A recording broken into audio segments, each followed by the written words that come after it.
हर हर नमः पार्वतीपतये हर जानकीकान्तस्मरणं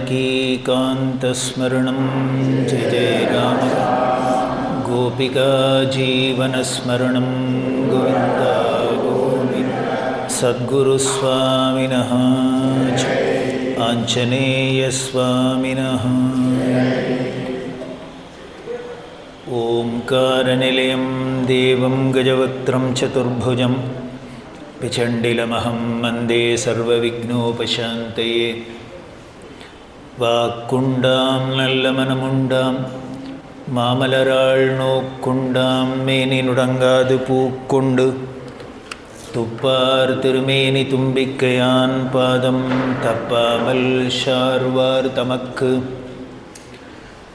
श्रुतिस्मृतिपुराणानामालयं करुणालयं नमामि भगवत्पादशङ्करं लोकशङ्करम् अपारकरुणासिन्धुं ज्ञानदं शान्तरूपिणं श्रीचन्द्रशेखरगुरुं प्रणमामि मुदान्वहं सदाशिवसमारम्भां शङ्कराचार्यमध्यमाम् अस्मदाचार्यपर्यन्तां वन्दे गुरुपरम्पराम्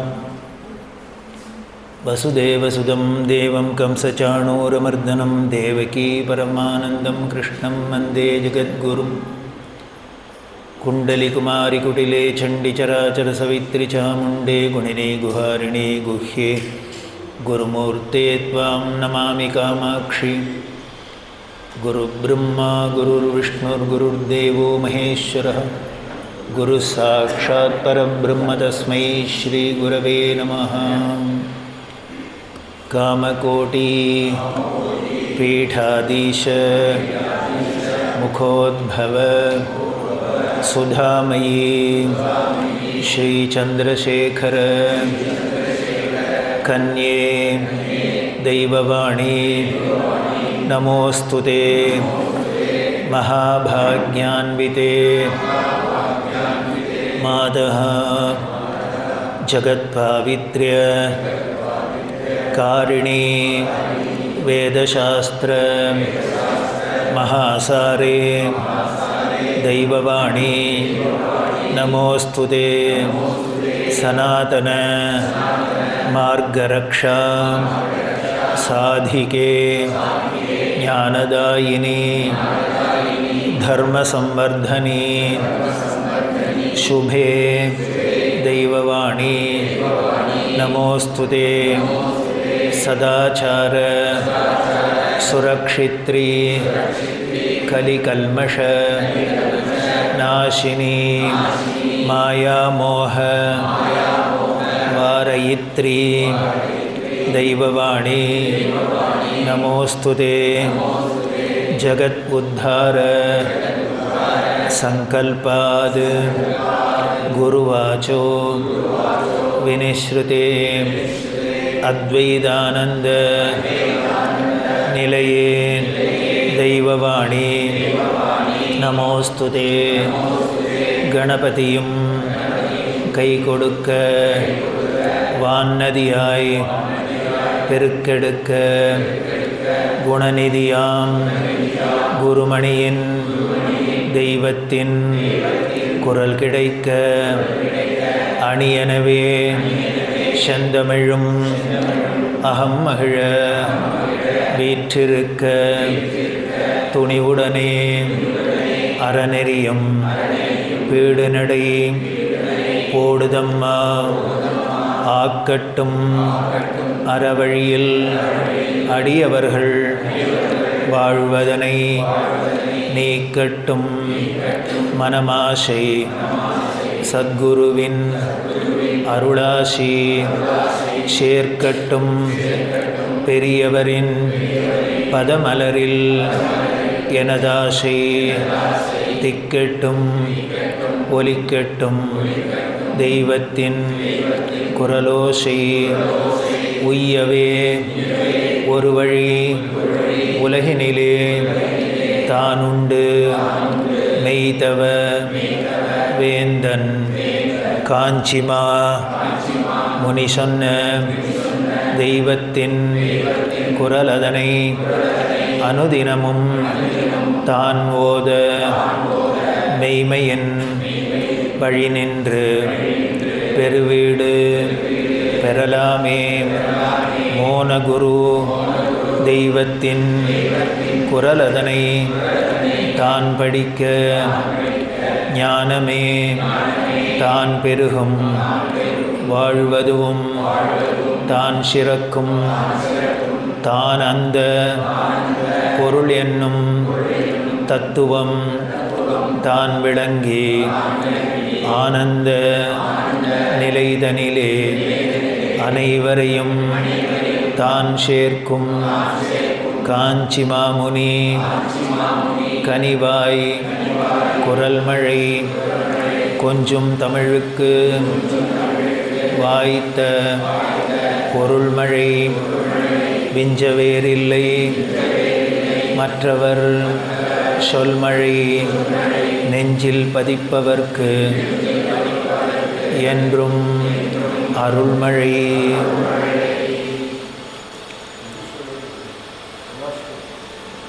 சதாசிவ சமாரம்பாம் சங்கராச்சார்ய மத்யமாம் அஸ்மத் ஆச்சார்ய பர்யந்தாம் வந்தே குரு பரம்பராம்.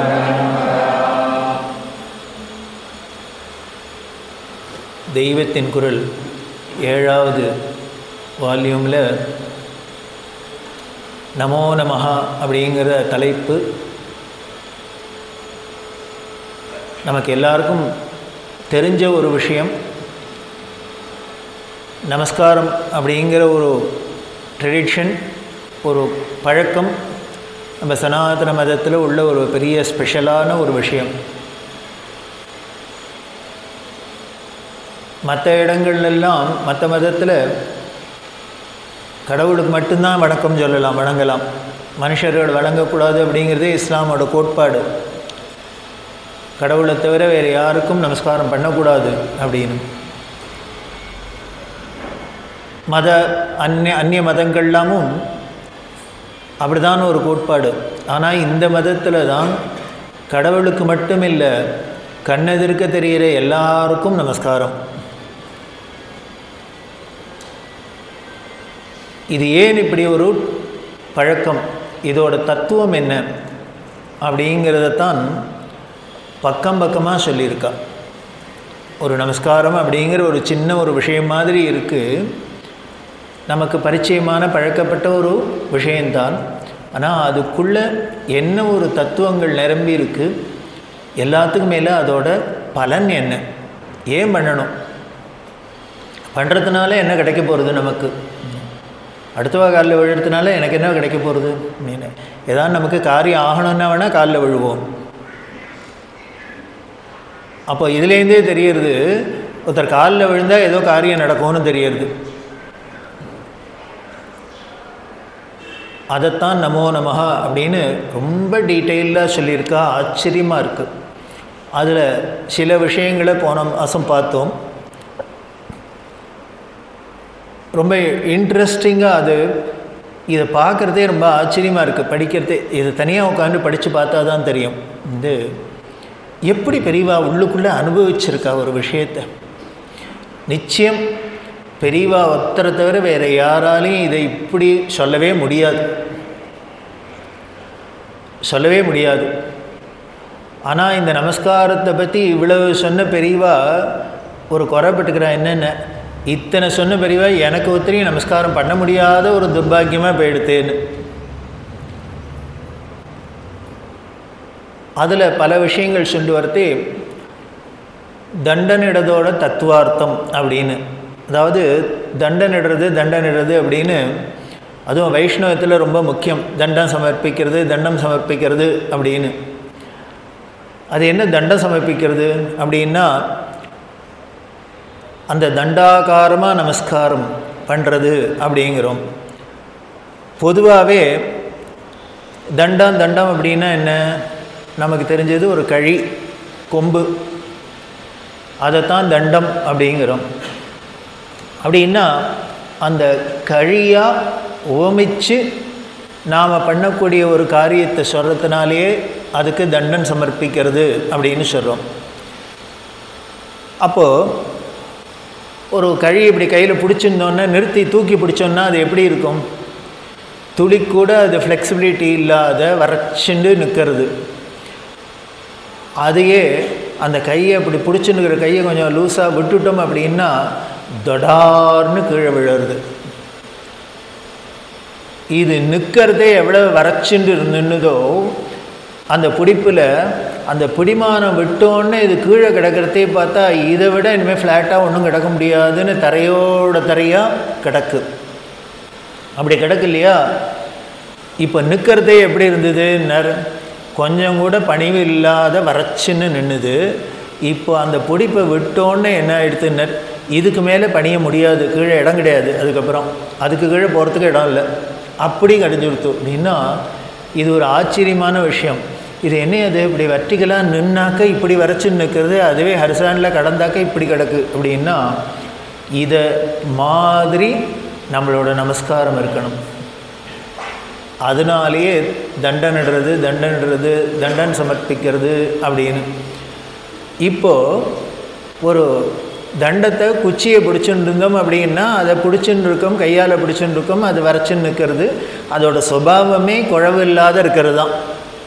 மரத்தோட இந்த தண்டத்தோட கம்போட நேச்சரே, அதோட சிருஷ்டியே வரைச்சின்னு நிற்கிறது தான்.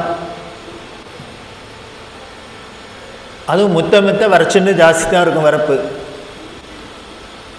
அப்போது அது அப்படி நிற்கிறத ஒரு பிடிமானமாக இருக்கிறதே, பிடிச்சின்னு இருக்கிறதே வரைச்சின்னு நிற்கிறது, பிடிப்பு விட்டோன்னு கீழே வராப்பில் நமக்கும் என்ன இருக்குது அப்படின்னு, நம்மளோட நேச்சரும் அகம் நான்கிற உணர்வு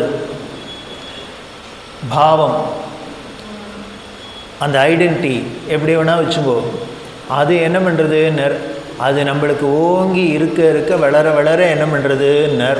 வரப்பு ஜாஸ்தியாகிறது, நிமிந்துடுறது. நம்மளே பார்க்குறோம், ஒன்றும் இல்லை, கொஞ்சம் கொஞ்சமாக நமக்கு ஒரு விஷயம் தெரிய ஆரம்பித்து, இல்லை படிக்க ஆரம்பித்து, இதெல்லாம் நம்மள்கிட்ட ஒன்றொன்னா சேர ஆரம்பிக்க இந்த நான்ங்கிறது, அந்த அகங்கிற பாவம் நன்னா கொழுன்னு வளர்றது. போராத்துக்கு என்ன பண்ணுறோம்? காசு கொடுத்து வேற வளர்த்துக்கிறோம். பர்சனாலிட்டி டெவலப்மெண்ட், அதோட வேலை என்னென்ன? நன்னா ஈகோ வளர்த்து விடுறது தான். அது பண்ண வரப்பு ஜாஸ்தியாகிறது, நிமிந்துடுறது. நாமளாவே என்ன பண்ணுறோம்? நமக்கே ஒரு பொசிஷன் வந்துடுத்துனாலே உடனே அப்படி தான் நிற்கிறது. அது வரைக்கும் குனியறது, போக நிமிர்றது, வரைச்சின்னு நிற்கிறது. அப்போது அந்த வரைச்சின்னு நிற்கிறதே பணிவில்லாத தனத்தோட சிம்பிள் தான் ஸ்ட்ரெயிட் இருக்கிறது. பணியாமல் இருக்கிறதோட ஒரு வெளிப்பாடு தான் அப்படி நிமிர்ந்துன்னு நிற்கிறது. அப்போது எது பிடிச்சின்னு இருக்கு நம்மளை அப்படி நிமித்தி? நான்கிற அகங்கிற பாவம் பிடிச்சின்னு இருக்கு. அப்போது அந்த அகங்கிற பாவம் துளி விட்டுதோ இல்லையோ தடார்னு கீழே தள்ளுறது, விழும். அந்த அகங்கிற பாவம் விடுமா? கையில் இருக்கிற கம்பை வேணால் நம்ம வேணால் லூஸ் பண்ணலாம், விடலாம். அகங்கிற பாவம் நம்மளை விட்டு போகுமா? நம்மளை பிடிச்சின்னு இருக்கிறது, அது போக மாட்டேங்கிறது இல்லையா? அப்போ என்ன பண்ணுனர்? அதை போக்குறதுக்காக வாலண்டியராக நீ முதல்ல கீழே விழுந்துடும். அந்த கொம்பை கையில் பிடிச்சுன்னுக்கிற பிடிப்பை விட்டால் அது கீழே விழுந்துடுறது. இப்போ எனக்கு பிடிப்பு விட மாட்டேங்கிறது அப்படின்னா நீ கீழே விழுந்து பாரு. இப்போ நீ கீழே விழுந்துட்டீங்கன்னா அது பிடிப்பு விடுமான்னர். இதான் நமஸ்காரத்தோட பலனே. எவ்வளவுக்கு அவ்வளவு கீழே கிடக்குமோ, பணிஞ்சு இருக்குமோ, அவ்வளவுக்கு அவ்வளவு அகங்கிற ஈகோ இருக்கிற இடம் தெரியாது போகிறது. இதை விட என்ன பெரிய லாபம் வேணும்? இதை விட என்ன பலன் வேணும்? அப்படி அந்த அகம்பாவம், தற்பெருமை அப்படிங்கிற அந்த பிடிப்பை விட்டுக்கிறது தான், லூஸ் பண்ணிக்கிறது தான், விடுறது தான். அப்படி விட்டோம் அப்படின்னா நம்ம ஃப்ளாட்டாக கிடக்கும்.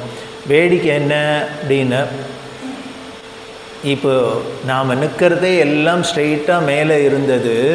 இப்போ எல்லாம் படுத்துட்டோன்னு எல்லாம் சமத்துக்கு வந்துடுறது.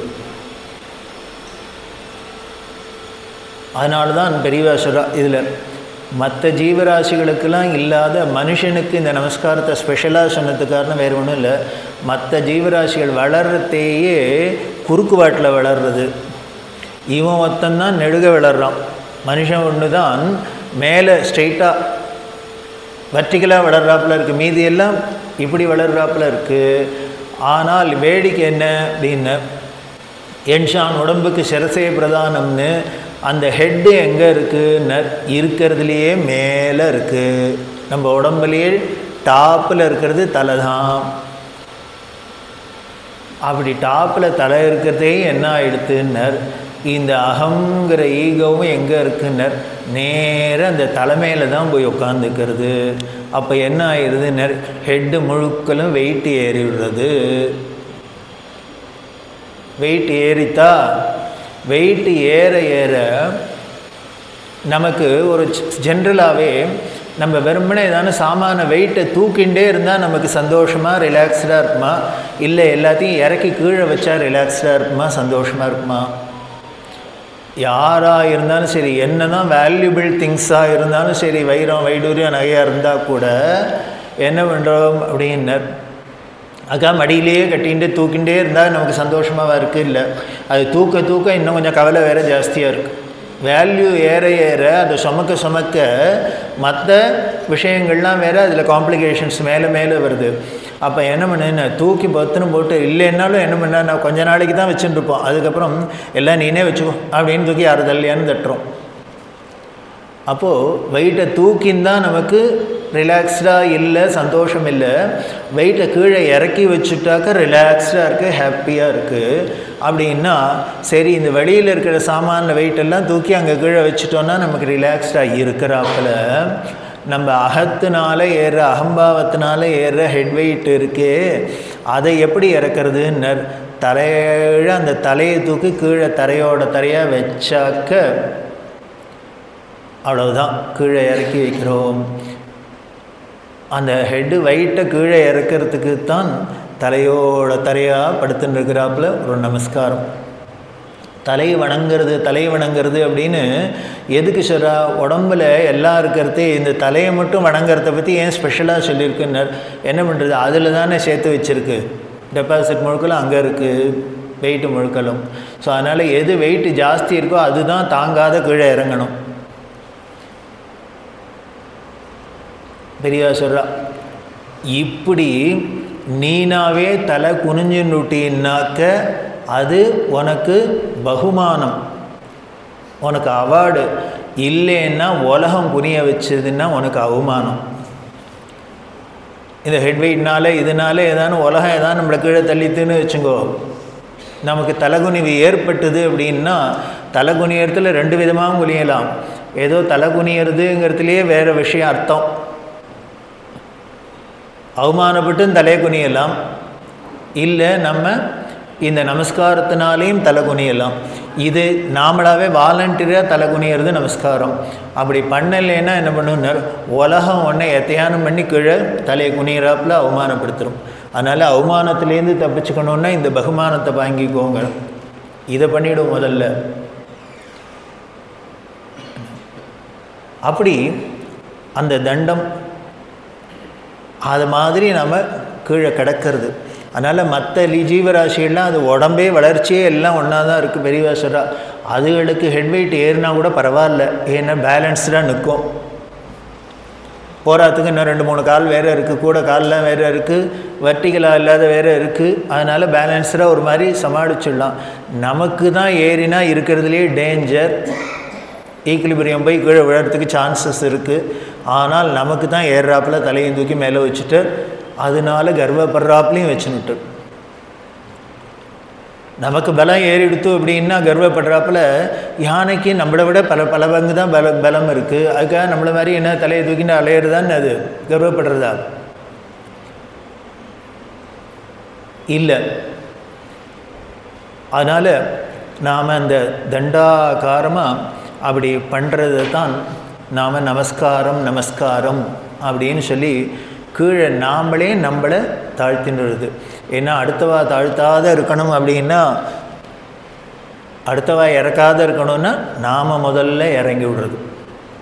பெரியவா சொல்கிறா, இந்த இருக்கிறதுலையே பூமியிலேருந்து இருக்கிறதுலே ஹைட்டில் தள்ளி இருக்கிறது எதுன்னு நம்ம உடம்புலேயே தலை மட்டும்தான். பூமியாக இருக்கிறது கால். நம்ம உடம்புலேயே பூமிக்கும் நம்ம உடம்புல தலைக்கும் எவ்வளவு டிஃப்ரென்ஸ் இருக்குது, அதுதான் மேலே இருக்குது. பூமியை விட்டு விலகி இருக்கிறது அதுதான். அப்போ என்ன பண்ணோன்னா, எது ரொம்ப தள்ளி விலகி இருக்கோ அதை முதல்ல கழுதல். இப்படி இந்த மேலே போக போக போக நமக்கு இந்த அவமானப்படுற ரிஸ்க்கும் ஜாஸ்தி, கீழே விழுற ரிஸ்க்கும் ஜாஸ்தி. எவ்வளவுக்கு எவ்வளோ ஹைட்டில் போகிறோமோ அங்கேருந்து ஸ்லிப்பாகி கீழே விழுந்தோன்னா அவ்வளவுக்கு அடிபடுறதுக்கும் ப்ராபபிலிட்டிஸ் ஜாஸ்தி. அதே நிற்கிறவன் விழுந்தான்னா அடி ஜாஸ்தி விட போகிறது. மாடி மேலேருந்து நிற்கிறவன் கீழே விழுந்தான்னா நிறையாவே அடிபட போகிறது. உட்காந்து நிற்கிறவனும் சாயெல்லாம் விழுந்தான்னா நிற்கிறவன் விழுந்து அடிபடுறத விட உட்காந்துருக்கிறவன் விழுந்தான்னா அடி கம்மியாக இருக்கும். படுத்துட்டே இருக்கிறவனால என்ன பண்ண முடியும், அவன் விழவும் முடியாது, அடியும் பட முடியாது படுத்து கிடக்கிறவனுக்கு. அதனால என்ன பண்ண, நீனே படுத்து கிடக்குன்னு அவ்வளோதான். என்னன்னு அதுக்கு பேர் தான் நமஸ்காரம். அப்படி பண்ணுறோம். அதே மாதிரி தண்டம் சமர்ப்பிக்கிறத இன்னொன்று சொல்கிறா. அந்த தண்டம் சமர்ப்பிக்க நன்னா இருக்குது. அதில் தண்டம் அப்படின்னா என்ன பண்ணுவோம்னார், ஒன்றுத்துக்கும் உதவாததை தண்டம்னு திட்டுவோம். அது வெறும் தண்டம் சார், ஒன்றுத்துக்கும் லாயக்கில்லை அப்படிம்போம். அப்போது நாங்கள் என்ன நமஸ்காரம் பண்ணுறது போய் யார் பண்ணுற, ஒரு பெரிய கலெக்டர்னால், பெரிய இன்ஜினியர், டாக்டர், நான் நமஸ்காரம் பண்ணுறேன், அப்போ ஒன்றுத்துக்கு உதவாத தண்டமா அப்படின்னு. அது எதுக்காக அது அப்படின்னு, நீ எல்லாம் உதவுறதா நினச்சின்னு இருக்கலாம். இருந்தால் கூட இப்போ என்ன ஆயிடுத்து அப்படின்னு, நீனாவே உன்னோட அந்த அகத்தை குறைச்சிண்டு நான் ஒன்றுத்துக்கும் உதவாத தண்டம் அப்படின்னு ஒரு இடத்துல போய் விழுந்துடுறது. ஒருத்தருக்கு முன்னால் விழுந்துடுறது, ஒரு இடத்துல போய் விழுந்துடுறது. அப்போ என்னென்ன, இந்த சரீரமே இருக்கிற வரைக்கும் வேணால் பிரமாதமாக இருக்குது, எல்லாம் கொண்டாடலாம், அவார்டு கொடுக்கலாம், எல்லாம் பண்ணலாம். ஆனால் ஒரு க்ஷணத்தில் உள்ளுக்குள்ளே இருக்கிற காற்று போயிடுத்துன்னா அவ்வளவுதான். அதுக்கப்புறம் தண்டம் தான். அது ஒன்றுத்துக்கும் பிரயோஜனம் இல்லை. சித்தர்பாடல்ல இருக்கே, பார்த்தா பசுமரம் படுத்து விட்டா நெடுமரம் சேத்தா விறகு காமா. அத்தனை வருஷத்துக்கு வளர்ந்துருக்கிற மரத்தையானும் ஒன்றும் இல்லாத வெட்டி போட்டால் அடுப்பறிக்கிறதுக்கானும் உபயோகப்படுறது. இவர் திடுதிடுன்னு வளர்ந்துருக்காரு, பெரிய பட்டம் பதவியெல்லாம் வாங்கினார், அவார்டு வாங்கினார். இவர் ஏதானும் படுக்க வச்சு ஒன்றும் இல்லாத போச்சுன்னா ஏதானும் பண்ண முடியுமான்னார். ஒன்றுத்துக்கும் இந்த கறி கூட தேராது, ஒன்றுத்துக்கும் இல்லை. அடுப்பறிக்க உதவுமா, என்னத்துக்கு உதவும் இல்லை. ஆனால் அப்படி இருக்கு இல்லையா வாழ்க்கை, மனித வாழ்க்கை அப்படிங்கிறது. கடைசியில் இருக்கிற வரைக்கும் எல்லாத்தையும் நாம் ஆஹா ஊஹோ எல்லாம் பண்ணிக்கலாம். ஒரு க்ஷணம் இது எப்போ இந்த உடம்பு ஒன்றுத்துக்கும் உதவாத தண்டமாக போகிறது தெரியாது. பகவத்பாதாள் பஜகோவிந்தத்தில் சொல்கிறாரு, எப்படி இல்லை அதில் சொல்லியிருக்காரு. அதில் என்ன பண்ணுவான்னா, கட்டின பொண்டாட்டியாக இருந்தால் கூட எந்த சரீரத்தோட குலாவினாலோ இத்தனை குடுத்தனம் பண்ணினாலும் அப்பேற்பட்ட பத்தினி கூட பிராணம் போயிடுத்துன்னா அடுத்தது எப்போ வாத்தியார் வர போகிறான்னு தான் கேட்பா. இவ்வளோ பிரியமாக இருந்தோ இன்னும் 4 நாளைக்கு ஆற்றுலேயே வச்சுக்கிறேன்னு சொல்லுவாளா? பெரிய மனசு இல்லைன்னு இல்லை. பாரியா வித்தியதி அப்படிங்கிற எந்த சரீரத்தை பார்த்து இவ ஆசைப்பட்டாலோ காதல் வச்சாலோ கல்யாணம் பண்ணாலோ எல்லாம் பண்ணாலோ அப்பேற்பட்ட பத்னி என்ன பண்ண உன் பிராணம் எடுத்துனா முதல்ல பயப்பட போகிறவா அவள் தான் பாங்க பார்த்து பயப்படுறது. ஏன்னா அதுக்கப்புறம் அதோட பேரே என்ன மாறி போயிடுத்து, சவமாக என்ன எடுத்து. பஜகோவிந்தத்தில் ஆச்சாரியால் உபதேசம் பண்ணுறாரு, அதனால ஜாக்கிரதை தெரிஞ்சுக்கோ. இது உலகம் குறை சொல்லலை வேறு இது இல்லை, இது ஸ்வபாவம். அது யாராக இருந்தாலும் சரி, நானாக இருந்தாலும் சரி, நீனாக இருந்தாலும் சரி, யாராக இருந்தாலும் இதுதான் அங்கே நியதி. அதை நீ ஞாபகம் மட்டும் வச்சுக்கோ. அதுபோல் இந்த சரீரம் ஒன்றுத்துக்கும் உதவாத தண்டம் அப்படிங்கிற ஒரு பாவத்தை நாம் மனசுக்குள்ளே வச்சுட்டு அப்படி அந்த தண்டங்கிறது கழிக்கும் வேறாக இருக்குது, ஒன்று உதவாக்கரைக்கும் தண்டம்னு வேறாக இருக்குது. அதனால் நானும் ஒன்றுத்துக்கும் உதவாதது தான் அப்படின்னு. இப்போ என்ன ஆகிடுது அப்படின்னா நானும் என்னை எது பாட்டி படைச்சதுன்னர் மனசுங்கிறது. அந்த மனசு சித்தம் அப்படிங்கிறது தான் நமக்கு ஒரு ஐடென்டிட்டியை கொடுத்து நம்மளோட கர்வத்தை கொடுத்து நமக்கு மமதையை கொடுத்து எல்லாத்தையும் பண்ணுறது இல்லையா. அப்போ அந்த மனஸ் அப்படிங்கிறமே அதை திருப்பி போட்டாக்க மேனாவை திருப்பி போட்டால் நாம, மனசை திருப்பி போட்டால் நமஸ், நமஹா. அப்போ என்ன அப்படின்னு அந்த ஈகோ மனசுங்கிறது தான் ஈகோவோட அதுதானே ஐடென்டிட்டி. அப்போது அந்த ஈகோவை இல்லாத திருப்பி போட்டுட்டோம் அப்படின்னா அதுவே என்ன ஆயிடுதுன்னு நமஸ்காரமாக ஆயிடுது, பணிவாக ஆயிடுது. அது மனசாக இருக்கிறதே தூக்கின்னு நிற்கிறது, அதுவே உல்ட்டாவாக திரும்பி வந்துடுத்துனாக்க உடனே நமகா வருதுன்னா படிஞ்சு விடுறது. இப்போ நிற்கிறதே படியாத இருந்தது, குழவில்லாத இருந்தது, பணிவில்லாத இருந்தது. இப்போ கிடக்கிறதே குழஞ்சு கிடக்கு, பணிவோடு இருக்குது. அதனால் அந்த தண்டனிடுறது அப்படிங்கிறது ரொம்ப ஒரு பெரிய தத்துவம். ஒன்றுத்துக்கும் உதவாத இந்த சரீரம் என்ன அப்படின்னு இந்த உங்காலில் போடுறேன் அப்படின்னு தூக்கி விடுறது தான். அப்படி நமஸ்காரம் பண்ணணும். அதில் தண்டம் அப்படிங்கிறதே சொல்கிறா. தண்டம்னு ஞாபகம் வருது. நாங்களும் கையில் ஒன்று வச்சுட்டுருக்கோம், ஒரு கொம்பு ஒன்று வச்சுட்டுருக்கோம், இதுக்கு பேரும் தண்டம். இது எதுக்கு அப்படின்னு ரொம்ப முக்கியமான விஷயம் இது.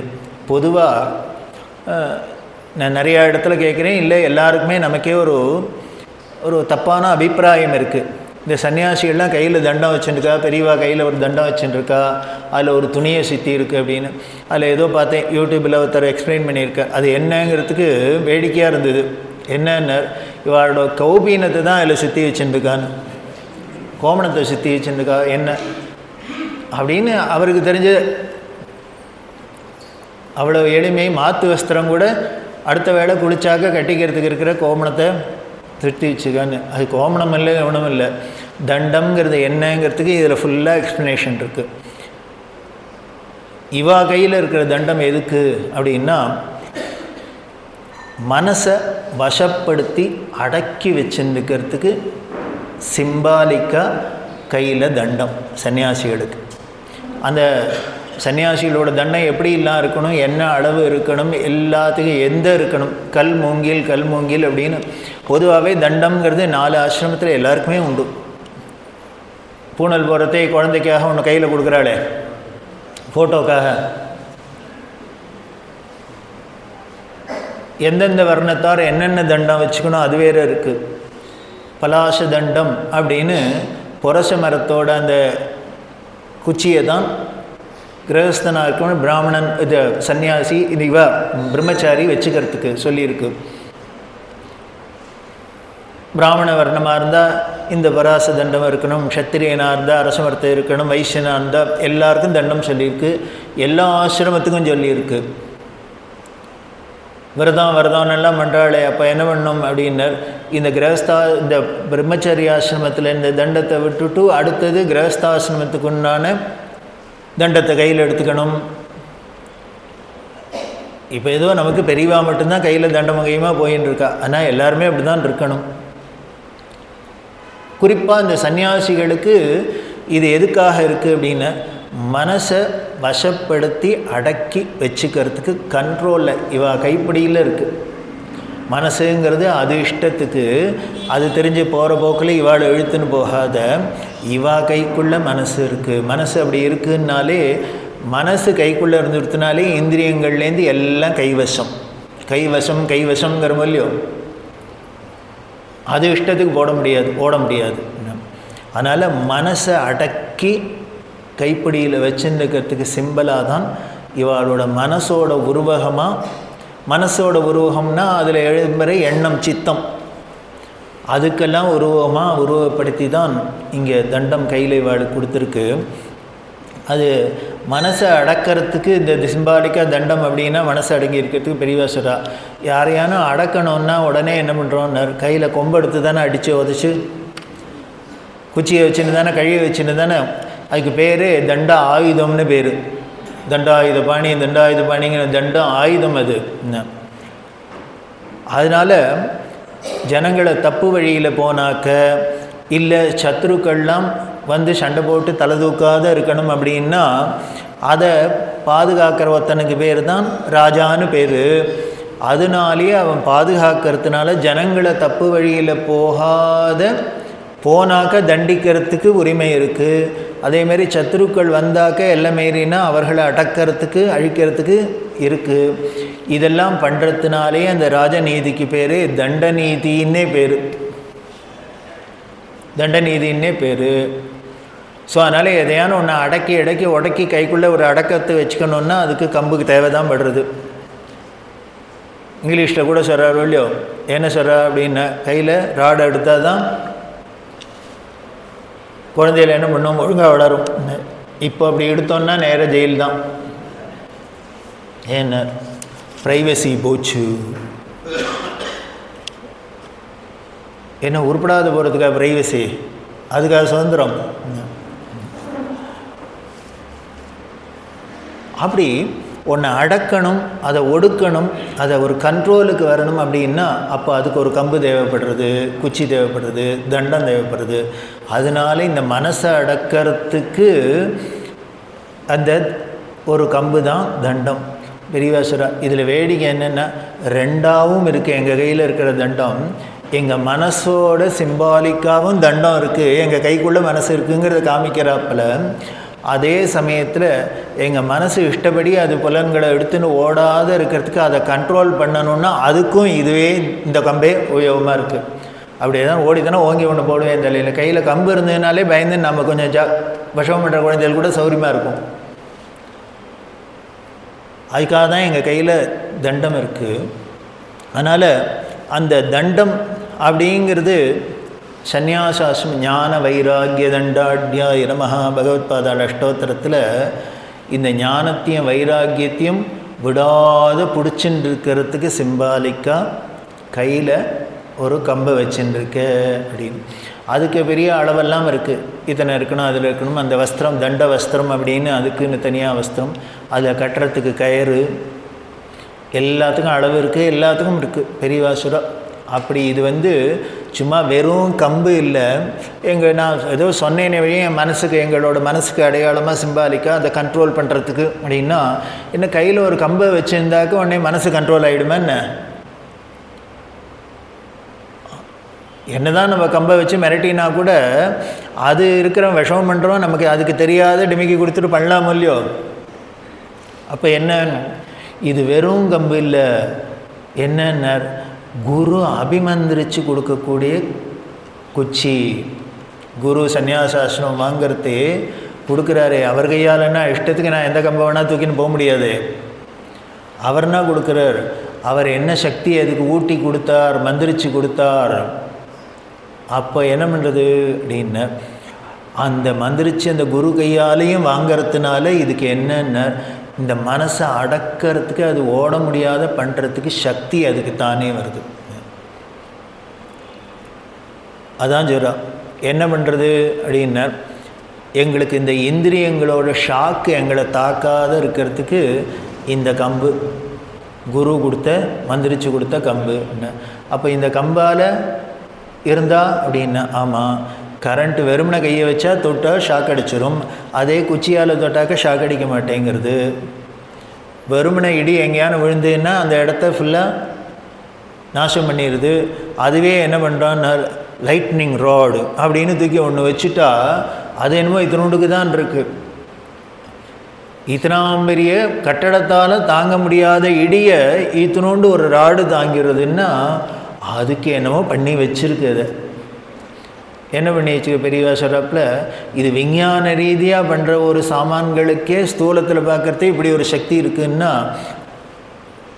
ஆத்தியாத்மிகமாக பண்ணக்கூடிய வைதீகமாக பண்ணக்கூடிய காரியங்களுக்கு எவ்வளவு சக்தி இருக்கும். அதனால் இதை டெமான்ஸ்ட்ரேட் பண்ணி காமிக்கணுங்கிறது முடியாது, இதை நம்ம நம்பலாம்.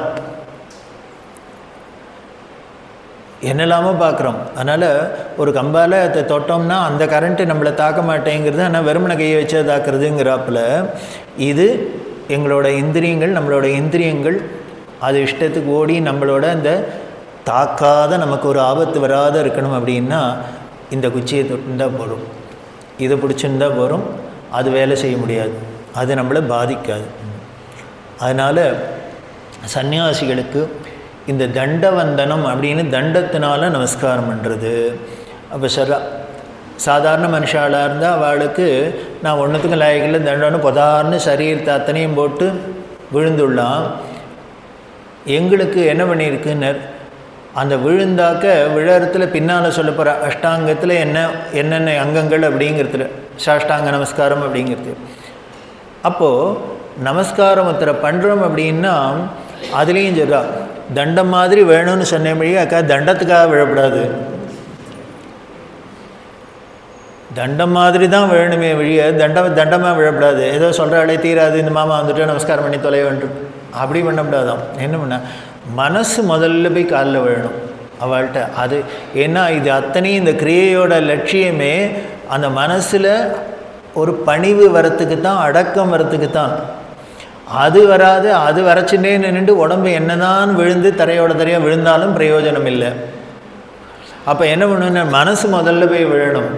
சரீரத்திலேயே விழறதுக்கு முன்னால் மனசு விழுந்தால் தான் நம்ம சரீரம் விழுன்னு வச்சுக்கோ. ஒருத்தரை பார்த்தோன்னே மாமாவுக்கு நமஸ்காரம் பண்ணோம் அப்படின்னு தோணினா தான் பண்ண தோணுமே வழிய அப்படின்னாலே மனசு முதல்ல போய் விழுந்துடுத்துவாங்க கேள்விப்பட்டு. அப்போது இந்த நமஸ்காரத்துலேயும் மனசு தான் போய் முதல்ல விழுறது. அதுக்கு சிம்பாலிக்காக எங்களுக்கு என்ன பண்ணியிருக்குன்னு எங்களோட மனசு தான் எங்கள் கண்ட்ரோலில் இருக்குங்கிறதுக்கு சாட்சியாக இந்த சிம்பாலிக்காக இந்த தண்டம் வச்சுருக்கா.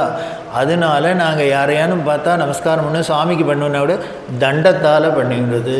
பண்ணினா நாங்கள் எங்கள் மனசு எல்லாத்தையும் சரீரத்துக்கு எல்லாத்தையும் தேவுக்கி உங்கள் காலடியில் போட்டுட்டேங்கிறதுக்கு சிம்பிளாக தண்டத்தினால வந்தனம் பண்ணுறது, தண்டவந்தனம்.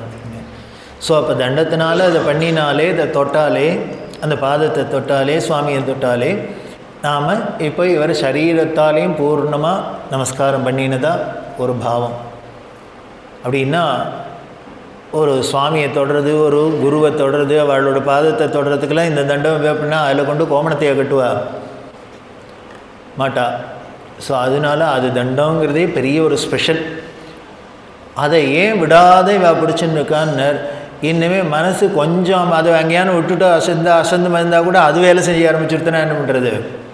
இந்திரியங்கள்லாம் வேலை செய்ய ஆரம்பிச்சு தான் என்ன இந்த ரிஸ்கே இருக்கக்கூடாதுன்னு எப்போ பாரு கட்டிகிட்டே கிடக்கிறது. இது காஞ்சி மடத்தில் மட்டும்தான் பார்க்கலாம், நம்ம பெரியவாள்கிட்ட மட்டும்தான் பார்க்கலாம். என்ன அது என்னமோ எந்த ஒரு விஷயமா இருந்தாலும் சரி, சாஸ்திரத்தில் சொல்லியிருந்தாலும் சரி, ஒரு சம்பிரதாயத்தில் இருந்தாலும் சரி, அது 100% விடாத இன்னி வரைக்கும் பிடிச்சின்னு இருக்கிற ஒரே இடம். அங்கே கொஞ்சம் கூட ஒரு ரிலாக்ஸேஷனாக இல்லை ஒரு அசரத்தையாக ஒரு அலட்சியமாக கிடையவே கிடையாது. அதனால் எங்களோட மனசு அங்கே பணியறதுங்கிறதுக்கு காமிக்கிறதுக்கு தான் தண்டத்தால் வந்தனம் பண்ணுறது அப்படின்னு சொல்கிறதே. அப்போது அந்த மந்திர சக்தி இருக்கிறதுனால அந்த மனசுக்கு அடையாளமாக இருக்கிறது மட்டும் இல்லை, மனசுக்கு குரு கையால் மந்திரிச்சு வரத்துனாலே மனசுக்கு கவச்சமாகவும் இருக்குது, ரெண்டாவும் இருக்குது. அடையாளமாகவும் இருக்குது, கவச்சமாகவும் இருக்குது. அப்படி ஒரு உயர்ந்தது தான் இவா கையில் இருக்கிற தண்டம். அது சொல்கிற. அதனால் நீங்களாம் தண்டாகாரமாக தண்டனா நமஸ்காரம் பண்ணும் அப்படின்னா நீங்கள் தண்டாகாரமாக நமஸ்காரம் பண்ணுறதுக்கு மாதிரி எங்களுக்கு என்னென்ன தண்டாகாரமாக நமஸ்காரம் பண்ணுறது அப்படின்னு. அப்படி நமஸ்காரம் பண்ணுறதே பொதுவாக நம்ம எங்கெல்லாம் நமஸ்காரம் பண்ணுவோம்? ஜென்ரலாக எல்லாரும் பண்ணக்கூடியது சுவாமியை பார்த்தா நமஸ்காரம் பண்ணுவோம். தேவதைகளை பார்த்தா, கடவுளை பார்த்தா நமஸ்காரம் பண்ணுறது.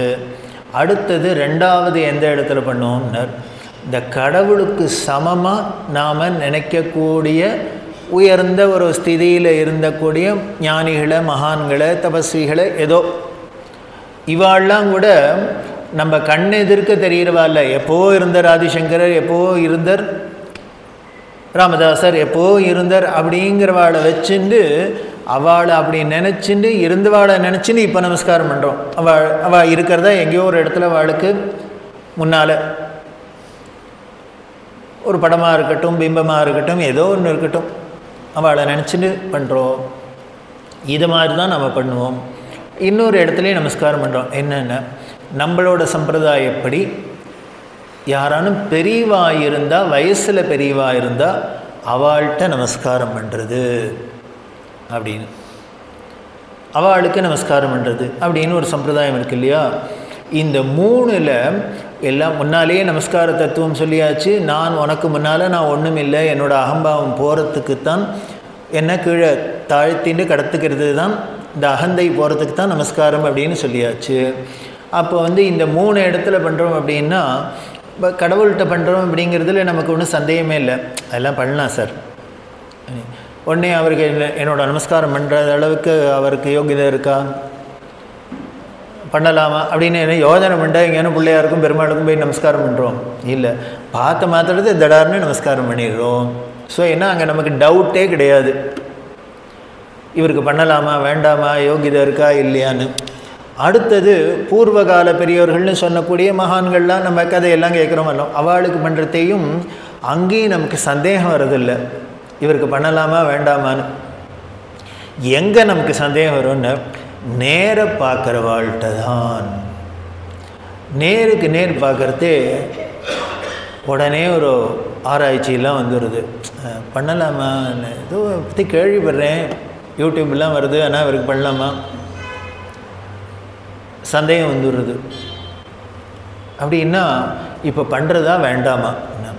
அதுக்கு பெரியவா சொல்கிறா, என்ன கேட்டால் என்ன பண்ணேன்னு, நீ முதல்ல சொன்ன 2 பேருக்கு பண்ணலேன்னு பரவாயில்ல, இவாளுக்கு தான் முதல்ல பண்ணு. ஏன்னர் உன்னோட வினையை இங்கே தான் தூக்கிண்டு நிற்கிறது. மற்ற இடத்துல சாமிக்கு பண்ணுறதே நீ பக்திங்கிற பாவம், இந்த பக்தி ரசத்தில் பக்திங்கிறது பல விதத்தில் வெளிப்படும். நம்மளோட பக்திக்கு என்னென்ன, பக்திக்கு மட்டும் டெஃபனேஷனே கிடையாது. ஒரு ஆச்சரியமான விஷயம்.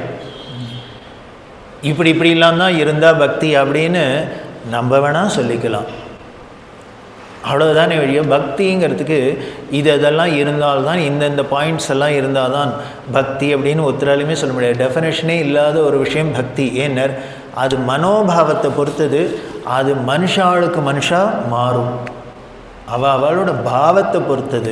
ஒருத்தருக்கு அபிஷேகமே பண்ணிகிட்டே இருந்து அலங்காரம் பண்ணால் தான் பிடிச்சிருக்கு, அவரோட பக்தி அப்படி தான் இருக்குன்னா, இன்னொருத்தருக்கு நேர் ஆப்போசிட்டாக என்னென்ன அதெல்லாம் ஒன்றும் வேண்டாத வேலை சார், எல்லாம் மானசீக பூஜை இருந்தாலே பிரமாதம் அப்படிம்பார். இப்போ நமக்கு ஒன்றே மானசீக பூஜை பண்ணுறது தான் வசந்ததா, இல்லை இப்படி கூத்தடிக்கிறது வசந்ததா? அப்போ என்னென்ன, இது பிடிச்சவருக்கு இதுதான் வசந்தது, அது பிடிச்சவருக்கு அதுதான் வசந்தது.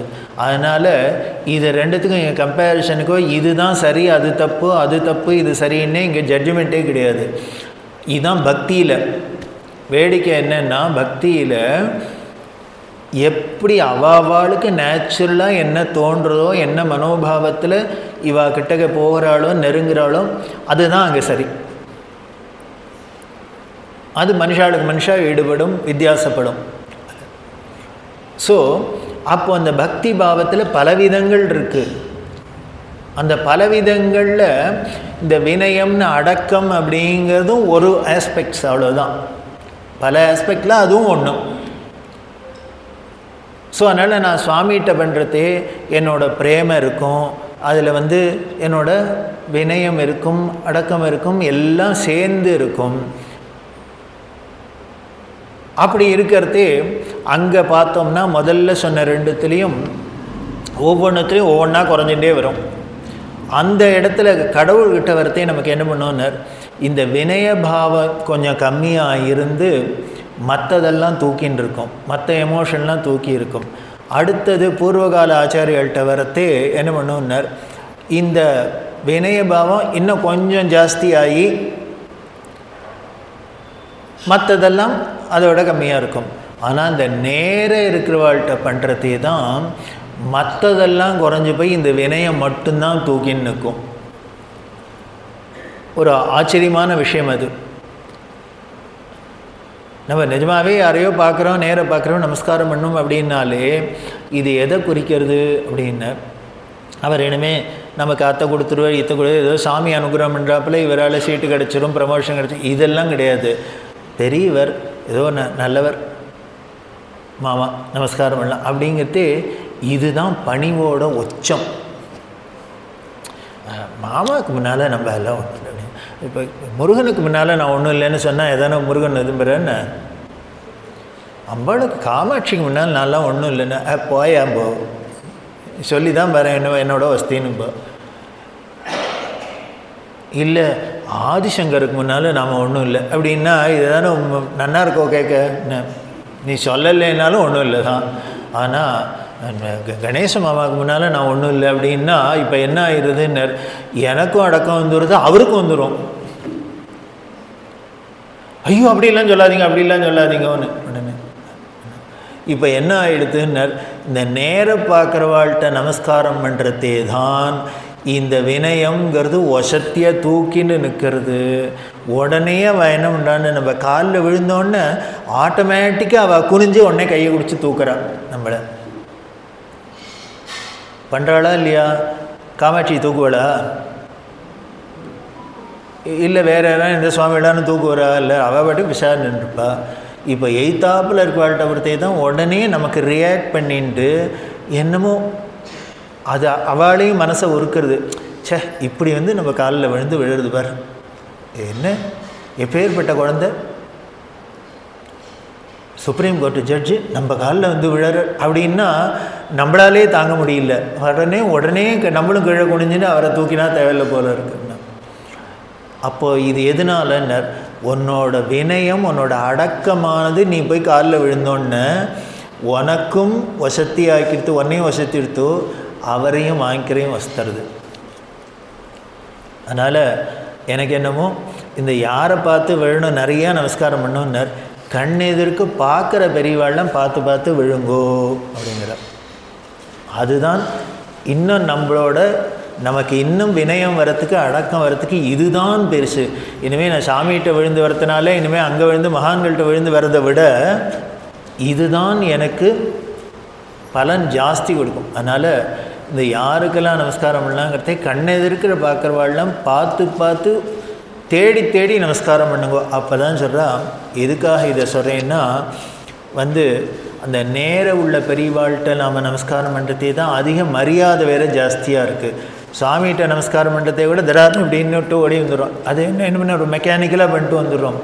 ஆனால் ஒரு பெரியவற்றை கண்ணெதிர்க்க பார்க்குறவாள்கிட்ட பார்த்தையே நம்மளோட பிஹேவியரே கொஞ்சம் விதமாக தான் இருக்குது அப்படிங்கிறோம். சாமிகிட்ட போய் இப்படி கையை வச்சுக்கிறோமா? இல்லை. ஏன்னு கண்ணெதிர்க்க பார்க்கறதுனால அந்த ஃபிசிக்கல் கான்டாக்ட் நேர தெரியறதுனால உடனே நம்மளை அறியாத நம்ம உடம்பு கூனி குறுகிண்டு இனிமேல் எல்லாம் பண்ணிட்டு இது எப்போ ஒன்று மனசு அப்படி இல்லாமல் வினயத்துக்கு உள்ளுக்குள்ளே போனால் தான் இந்த வெளி ரியாக்ஷன்லாம் வரும். அது இல்லைன்னா இப்படியே தான் நிற்கும். அது இதுக்கு சொல்கிறா, பின்னால் சொல்ல போகிறா. மற்ற மதங்கள்லாமும் சொல்லியிருக்கு. அவள் என்ன பண்ணுறான்னு மட்டி போட்டுன்னு நமஸ்காரம், அதாவது மற்ற மதத்தில் இஸ்லாம்லையாட்டும் கிறிஸ்தவத்துலையாட்டும் முட்டி போடுறதுன்னு, சர்ச்சிலே ஆகட்டும் இதுலேயும் போனால் முழங்கால் எதுங்கிறாளோ இல்லையோ என்ன அதுக்கு சொல்கிறா.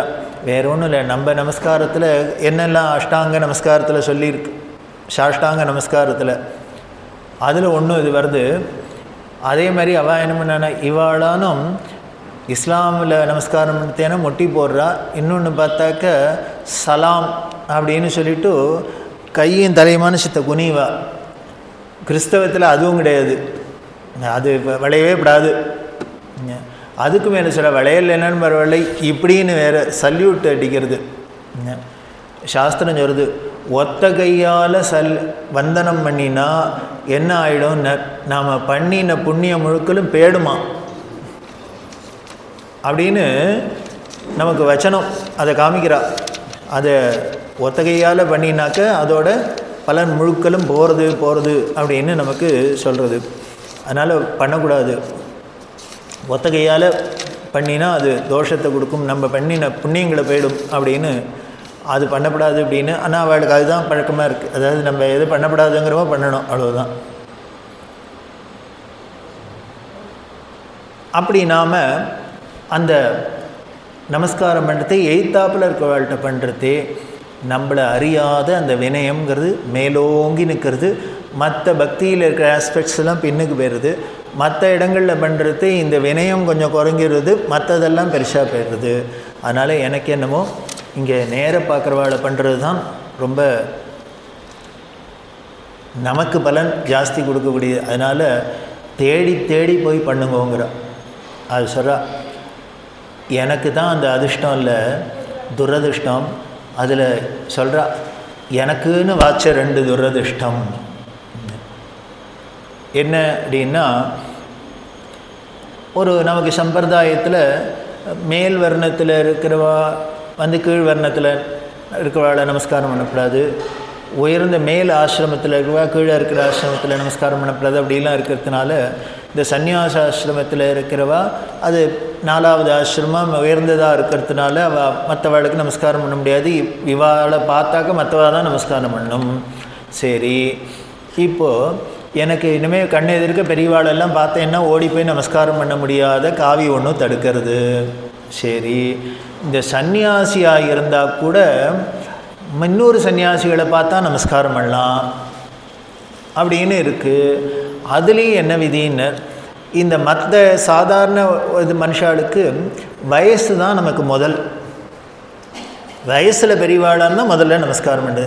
அதுக்கப்புறம் யோகிதையில் பெரியவா, மற்ற இதில் என்னென்னலாம் பெரியவாளாக இருக்காளோ அதுக்கு ஏற்றாப்புல நமஸ்காரத்திலும் ஃபஸ்ட்டு குவாலிஃபிகேஷன் வயசில் பெரியவர் நமஸ்காரம். சரி, இப்போ சன்னியாசியாக இருந்தாக்க அவள் யாரை நமஸ்காரம் பண்ணலான்னார், வயசில் தன்னை விட பெரிய சன்னியாசியாக இருந்தால் தான் நமஸ்காரம் பண்ணுங்கிற நியதி கிடையாது. அப்போ அவளுக்கு என்ன குவாலிஃபிகேஷன்னா, யார் அதிக வியாச பூஜை பண்ணியிருக்காளோ அவள் தான் சீனியர். வியாச பூஜை பண்ணியிருக்கா அப்படின்னா உடனே வருஷம் குரு பூர்ணிமாவில் பண்ணினாளான்னு கேட்கக்கூடாது. ஒன்றும் இல்லை, அவள் லைஃப்பில் எத்தனை வியாச பூஜை ஆகிருக்கு அப்படின்னா என்ன அர்த்தம்னு, எத்தனை வருஷத்துக்கு முன்னால் சந்நியாசம் வாங்கிட்டான்னு, சந்நியாசம் வாங்கிட்ட சீனியாரிட்டி படி தான் அவளுக்கு ஏஜ். 60 வயசு கிழவர் நேற்றுக்கு தான் வாங்கிட்டு இருக்கார் சந்நியாசம். ஆனால் 25 வயசு பையன் 10 வருஷத்துக்கு முன்னால் வாங்கின்னு விட்டார் அப்படின்னா 60 வயசு கன்னியாசி 25 வயசு சன்னியாசிக்கு தான் நமஸ்காரம் பண்ணணும். ஏன்னா அவர் 24 வியாச பூஜையை பார்த்துட்டார். ஸோ அங்கே சீனியாரிட்டி, இவள் எத்தனை வருஷத்துக்கு முன்னால் சன்னியாசம் வாங்கிட்டா, சன்னியாசம் வாங்கிட்டத்தில் சீனியாரிட்டி, அதைத்தான் வியாச பூஜை அப்படின்னு நம்ம சொல்கிறோம். அப்படி பண்ணணும் அப்படின்னா சரி, இந்த நியாயப்படி என்னை பார்க்க என்னை விட வயசான என்னை விட சீனியர் சன்னியாசிகள்லாம் வந்திருக்கா, அவளுக்கு நான் நமஸ்காரம் பண்ணலாம் இல்லையோ, அழகாக ஆசை தீர பண்ணலான்னா அங்கேயும் எனக்குன்னு ஒரு துரதிர்ஷ்டம் என்னன்னர், என்னை தூக்கி இந்த சந்நியாசத்தையும் கொடுத்து ஜகத்குருன்னு வேற உட்காத்தி வச்சுட்டா. அதனால என்ன ஆயிடுத்துனர், என்னை விட கிழவராக இருக்கிற என்னை விட வியாச பூஜை பண்ண சன்னியாசியெல்லாம் எனக்கு வந்து நமஸ்காரம் பண்ணுறார். ஏன்னர், நான் ஜெகத்குருன்னு வந்ததுனால மீதி எல்லாம் சிஷ்ய வர்க்கம் முழுக்களும் உலகம் முழுக்களும் சிஷ்யாலாக போயிட்டா. நமது சம்பிரதாயத்தில் குரு சிஷ்யனுக்கு நமஸ்காரம் பண்ணாங்கிறதே நினச்சி கூட பார்க்க முடியாத அசம்பாவிதம். அதனால் அந்த விதத்துலேயும் பார்த்தா எனக்கு என்னை விட அதிக வியாச பூஜை பண்ணின சன்னியாசிகள் வந்தால் அவளையான நமஸ்காரம் பண்ணலான்னா அதுக்கு முடியாத ஜெகத்குருங்கிற ஸ்தானம் ஆச்சா. சன்னியாசிங்கிற ஸ்தானம் வந்து அடுத்த வாழை நமஸ்காரம் பண்ண முடியல. சரி சன்னியாசிக்குள்ளேயே பண்ணிக்கலாம் அப்படின்னாக்கா அதுக்கும் இந்த ஸ்தானம் வந்துடுத்தோ. சரி போகட்டும், இப்படி தான் போச்சு. இன்னும் நானும் ஒரு சான்ஸ் இருக்குது. என்னன்னு, என்ன இருந்தாலும் எந்த சன்னியாசியாக இருந்தாலும் அவருக்கு யாரோ ஒரு குரு தானே சன்னியாசம் கொடுத்துருப்பார். அவர் கையால் கஷாய தண்டத்தை கொடுத்து உபதேசம் பண்ணியிருப்பார். அதனால் அவரை கம்பல்சரியாக பண்ணியே ஆகணும், நமஸ்காரம் பண்ணியே ஆகணும். பண்ணுவா, பண்ணின்னு இருக்கா, அதுவும் நிறையா பண்ணுவா, விழுந்து விழுந்து பண்ணுவா. ஆனால் என்னோட துரதிர்ஷ்டம் அதுக்கும் வாய்ப்பில்லாத போயிடுத்து அப்படின்ட்டு சொல்கிறா. அந்த கதை உங்களுக்கே தெரிஞ்சிருக்கோங்கிற. என்னோட துரதிர்ஷ்டம், சரி எனக்கு சன்னியாசம் கொடுத்த ஆச்சாரியாலயானும் அந்த சன்னியாசியானு நான் என்ன ஆசை தீர விழுந்து விழுந்து நமஸ்காரம் பண்ணலான்னா அதுக்கும் பாக்கியம் இல்லாத துரதிர்ஷ்டமாக போயிடுத்து அப்படின்ட்டு ரொம்ப ஃபீல் பண்ணுறா. அப்படியே அந்த வார்த்தையில் கொட்டியிருக்கிறதுலையே சே, ஒரு நமஸ்காரம் பண்ண முடியலங்கிறதுக்கு இப்படி வரணும் ஒருத்தர் வருத்தப்படுவாடா. நாமளாக இருந்தால் அப்பா சந்தோஷம்.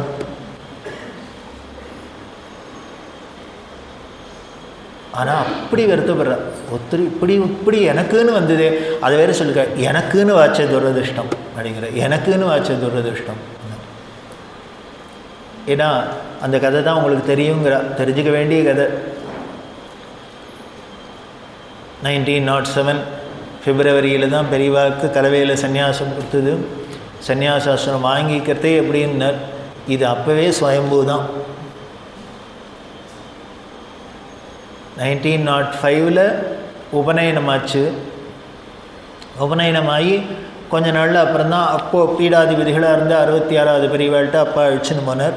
அவருக்கு நமஸ்காரம் பண்ணியிருக்கா. எப்போன்னு, சின்ன பையனாக இருக்கிறதே, 11 வயசு பையனாக இருக்கிறதே எல்லாரும் நமஸ்காரம் பண்ணுறாப்புல, மடத்துக்கு போனால் பெரியவாளை பார்த்தா நமஸ்காரம் பண்ணுறாப்புல பண்ணுறது தான் பண்ணியாச்சு. அதுக்கப்புறம் அப்போ பார்த்தோன்னே இவருக்கு தெரிஞ்சு கொடுத்து இவன் தான் அடுத்தது அப்படின்னு. ஆனால் காலம் கனிஞ்சு தான் சொல்லணும்னு இருந்ததுனால அங்கேருந்து கலவைக்கு போகிறதே தான் அந்த ஆச்சாரியாளுக்கு பெரியம்மை அப்படிங்கிற வைசூரி போட்டி. அந்த 66வது பெரியவாளுக்கு அவள் சித்தி ஆகிட போகிறோம்னு தெரிஞ்சு உடனே சுவாமிநாதனை அழிச்சுன்னு வந்து ஆசிரமம் கொடுக்கணும் அப்படின்னு தீர்மானம் பண்ணி தந்தியெல்லாம் கொடுக்கறதே தான்.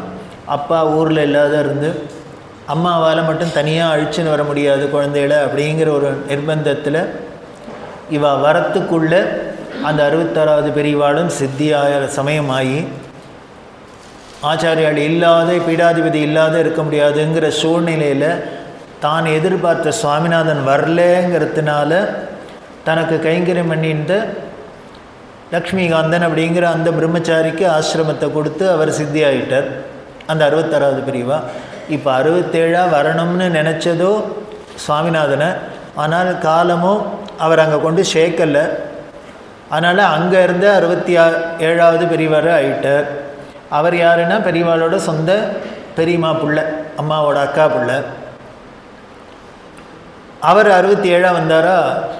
அவர் என்ன ஆகிட்டார், அவரும் அடுத்த 8வது நாள் சித்தியாகிற ஸ்டேஜுக்கு ஆகிடுது. காரணம், அந்த ஆச்சாரியாளுக்கு பெரியம்மை போட்டி இருந்ததுனால இவ தான் தொட்டுக்கிட்டு அப்போ சிசுருஷை பண்ண வேண்டிய ஒரு நிர்பந்தம். அப்படி பண்ணினதுனால அந்த காலத்தில் அந்த பெரியம்மை அப்படிங்கிறதுனால ரொம்ப அப்படியே உடனே இப்போ பிடிச்சிக்கும், கண்டேஜியஸ் டிசீஸ் அது. ஸோ இவருக்கும் அது வந்துடுத்து. வந்தால் அநேகமாக அந்த காலத்தில் அந்த பெரியம்மையெல்லாம் போட்டி பொழைச்சவாங்கிறது ரொம்ப ரொம்ப ரொம்ப கம்மி. அதனால் என்ன ஆகிடுதுன்னு, இந்த 67ஆவதாக வந்தவரும் 8 நாள் தான் இருக்க முடிஞ்சுது. 8வது நாள் 7 நாள் முழுக்க இருந்தார். 8வது நாள் அவரும் சித்தியாகப்பார். சீரியஸாக ஆகிடுது. அதனால் அவர் என்ன பண்ணினார், சரி நமக்கும் இப்போது காலம் முடியிருக்கு, ஆனால் அடுத்தது யாரோ வேணும்னா நம்ம குருவும் நினச்சதே சுவாமிநாதனை தான். அதனால் சுவாமிநாதனை இப்போ ஆள் முதல்ல தந்தி கொடுத்தது அவர் வரல. இப்போது நேராக வண்டியை கொடுத்து அனுப்பிச்சு ஆளை கொடுத்து கையோடு எடுத்துன்னு வந்துடுவோம், கடத்தின்னு வா, வேறு வழி இல்லை. அம்மா பாட்டேந்து அப்படி தான் எடுத்துன்னு தான் வந்தார், சொல்லக்கூட இல்லை. எதுக்காக அழிச்சுன்னு போகிறேன்னே சொல்லாத வந்துடுவார் இவர். சார் கொஞ்சம் நினச்சி பாருங்க, ஒரு 13 வயசு குழந்தைக்கு எப்படி இருந்திருக்கும். அந்த அப்பா அம்மாவுக்கு தான் எப்படி இருந்திருக்கும். இத்தனைக்கும் ரொம்ப செல்லமாக வளர்த்த கிடையாது. குழந்தைக்கு பெரியவாளுக்கு ஆற்றுல நிக்நேம் கிணி, கிளி, செல்லக்கிளி. பெரியவா சொல்கிறாப்புல 5 குழந்தைகளுக்கு நடுப்புற பிறந்தாலும் என்னமோ எங்கிட்ட தனி, நான் தனி செல்லந்தான் அப்படின்னு. ஏன்னா இந்த 5 எல்லாத்துலேயும் விட போகிறது இது தானே ஒரேடியா. அப்படி இருக்கிற குழந்தை ஒன்றுமே தெரியாது, என்னமோ ஏதோன்னு வண்டியில் அழிச்சுன்னு வந்தால் அவ்வளோதான், புடி அடி மொட்டை புடி உகாத்தி. அதனால் என்ன பண்ணினா அந்த 67வது பிரிவா அந்த வண்டியை போயிட்டு அங்கேருந்து வந்து இனிமேல் கலவையிலேருந்து காஞ்சிபுரம் வந்து திண்டிவனம் வந்து, திண்டிவனத்தில் தான் அப்போ இருந்தால், அழிச்சுன்னு வந்து வர வரைக்கும் தாங்கணுமே, தாங்கலை. ஸோ அதனால் இவர் வரல அப்படிங்கிறதுனால அந்த 67வது பிரிவா என்ன பண்ணால், முன்னால் ஒரு பலகாய ஆசனத்தை போட்டு தன் கையாலேயே இந்த காஷாயம் தண்டம் எல்லாத்தையும் சுவாமிநாதன்னு சங்கல்பம் பண்ணிட்டு அதில் வச்சுட்டா. வந்து என்ன பண்ணார், எப்போ வரானோ வந்து எடுத்துக்க சொல்லுன்னு. எப்போ வராளோ எல்லாம் அவ்வளோதான். இந்த ஆசனத்தில் ஆவாகனம் பண்ணி வச்சாச்சு, கொடுத்தாச்சு. எப்போ வந்து அவர் எடுத்துக்கிறாரோ எடுத்துக்க வேண்டியதானே. அதனால் இவா கலவைக்கு போகிறதுக்குள்ளே அந்த 67வது பெரியவாளும் சித்தியாகி, அந்த காலத்தில் வெள்ளக்கார ராஜ்யமானத்தில் அந்த பெரியம்மைங்கிறது ரொம்ப இது பயங்கரம். உடனே பயங்கர ஸ்ட்ரிக்டாக இருப்பாள். உடனேயே உள்ளுக்குள்ளே கண்ணனை சம்ஸ்காரம் பண்ணியாகணும், புதைச்சாகணும். வச்சுன்னு இன்னும் 2 நாள் பார்க்கலாம், 4 நாள் பார்க்கலாம், வர வரைக்கும் இந்த சான்ஸே கிடையாது. ஸோ அவரையும் சமாதிக்குள்ளே இறக்கியாச்சு. அதனால் பெரியவா சொல்கிறாப்புல, ராகணவதிட்ட சொல்கிறா, அவரை ஆற்றுல அண்ணாவாக பார்த்து தான் என் கண்ணில் நிற்கிறதே வழிய அவரை காஷாய தண்டத்தோடு சன்னியாசியாக பார்க்கவே இல்லாதே போயிடுது, பார்க்கவே முடியாத போயிடுது. பாடசாலையில் படிச்சுட்டு இருக்கிறதே அண்ணா ஆற்றுக்கு வருவார். ஏன்னா பெரியப்பா இல்லை, பெரியம்மா தான் இருந்தால், புள்ள ஒரே புள்ள, புருஷன் போயாச்சு. அதனால் என்ன பண்ணான்னா பாடசாலையில் மடத்தில் கைங்கரியம் பண்ணி அந்த ஆச்சாரியாளுக்கு பாடசாலையில் படிச்சுன்னு அப்படி இருந்தது. லீவுக்கு ஏதான வரத்தே சித்தியாத்துக்கு வரும், வந்து இவாளோட இருக்கிறது தான் இருக்கு. அதனால் அப்படி ஆற்றுக்கு பெரியம்மா பிள்ளையா அண்ணாவாக வந்து தான் அவரை வெள்ளை வேஷ்டியில் தான் பார்த்துருக்கேன் வழிய கணபதிட்ட சொல்கிறா. அவரை சுக்லாம்பரதனம் அப்படின்னு வெள்ளை வேஷ்டியில் தான் பார்த்துருக்கேன் வழிய அவரை காஷாயத்தில் என்னால் எனக்கு கண்ணிலே அப்படி ஒரு உருவமே தெரியல, எனக்கு என் கண்ணில் கிடையாது, அவ்வளோதான். ஆனால் அவர் தான் குரு. அப்படி போயிட்டதுனால அவரை யானும் அழகாக சன்னியாசத்துக்கு காஷாயதனத்தை அவர் கையால் வாங்கிட்டு நமஸ்காரம் பண்ணோங்கிறதுக்கு பாக்கியம் இல்லாத போயிடுது. அதுக்கப்புறம் சமாதியில் பண்ணுறோம், இனிமேல் அதிஷ்டானத்தில் பண்ணோம், பிருந்தாவனத்தில் பண்ணால் எல்லாம் இருக்கட்டும். என்ன தான் இருந்தாலும் நேருக்கு நேர் அப்படி குருன்னு வச்சுட்டு அவளை காலில் விழுந்து நம்ம மனசு ஈடுபட்டு போய் விழுறாப்புல ஆயிடுமா? இப்போவுமே சொல்கிறேன், எல்லாருக்குமே இருக்கிறது தானே. நம்மளும் தான் அதிஷ்டானத்துக்கு பண்ணால் நமஸ்காரம் பண்ணுறோம். ஆனால் பெரியவாளை நேர பார்க்குறதே ஒரு நமஸ்காரம் பண்ணாப்புல ஆயிடுறதோ, மனசுக்கு திருப்தி ஏற்படுறதோ இல்லை. அதுதான் பெரியவா குறைப்பட்டுக்கிறான். அதனால் எனக்குன்னு வாச்ச அதிர்ஷ்டம், சரி நமக்கு ஆசிரமம் கொடுத்த குருவியானு நன்னா ஆசை தீர நமஸ்காரம் பண்ணலாம் அப்படின்னா அதுக்கும் பாக்கியம் இல்லாத கொடுப்பனை இல்லாத போயிடுது அப்படின்னு. இப்படி பெரியவா குறைப்பட்டுன்றதுனாலேயே நோப்பல் இருக்குது. கடைசி வரைக்கும் புதுப்பெரியவா தினம் காலத்தால் ஏந்துனோன்னா முதல் காரியம் என்னென்ன, பெரியவாளை போய் நமஸ்காரம் பண்ணுறேன். அவள் நமஸ்காரம் பண்ணத்தே அங்கே குருகிட்ட மட்டும் சாஷ்டாங்கமாக விழுந்து நமஸ்காரம் பண்ணுவாள். அதனால் கதவெல்லாம் சாத்திட்டு ஒருத்தரும் பார்க்க முடியாது. பெரியவா ஸ்தூலமாக இருக்கிறதையும் பண்ணியிருந்தார். பெரியவா அதுக்கப்புறம் சமாதியில் இருக்கிறதையும் கார்த்தால ஏந்துனோடனேயே என்ன பண்ணுவான்னு அந்த அதிஷ்டான கதவை திறந்துருக்கும். கதவை திறந்தோன்னே முதல்ல பெரியவா அதிஷ்டானத்தை வைப்பா. ஒரு நாளைக்கு சொல்கிறா, இந்த ஏந்தினோடனே அவள் முகத்தில்னா முழிக்கணும் அப்படின்னு, அவள் முகத்தில்னா முழிக்கணும். முதல்ல எடுத்தோடனே தன்னோட குருநாதர் முகத்தில் முழிக்கணும். அதேமாரி ஒரு நாளைக்கு உள்ளுக்குள்ளே பிட்சைக்கட்டுக்கு போயிருந்தேன். ராஜுன்னு பிட்சை பண்ணியிருந்தான். பார்த்தா புதுப்பெரிய உட்காந்து பிட்சை பண்ணுற இடத்துல பக்கத்தில் ஒரு டேஞ்சூர் பெயிண்டில் சின்னதாக பெரியவா படம் பக்கத்துலேயே வச்சுருந்தது. கேட்டேன், என்ன இங்கே வச்சுருக்கு அப்படின்னா, இங்கே தான் வந்து இலையில் பிக்ஷை வச்சோன்னு முதல்ல பெரியவாளுக்கு அவள் நைவேத்தியம் பண்ணிட்டு தான் அதைத்தான் சாப்பிடுவா. தனக்குன்னு பண்ணி சாப்பிட மாட்டா. அது முதல்ல அங்கே கேட்டால் அவர் போட்ட பிச்சடாது, அவர் போட்ட சாப்பாடு, அவர் போட்டுருக்கிற சாப்பாடு அப்படின்னு. எதுக்கு சொல்லுவேன், இந்த 22ஆம் தேதி அவளோட ஆராதனை வருது. அவளையும் ஸ்மரிக்கிறதுல தான் நமக்கு ஒரு பாக்கியம். கற்றுக்கணும் இல்லையோ, யார்கிட்ட என்னென்ன இருக்குது, எப்படி பக்தி பண்ணணும், எப்படி பாவம் பண்ணணும், குரு தானே சொல்லித்தர முடியும். எதுக்கு சொல்ல வந்தேன், தவறாத காத்தால் முதல்ல வந்து குருவுக்கு நமஸ்காரம் பண்ணுறது அப்படின்னு.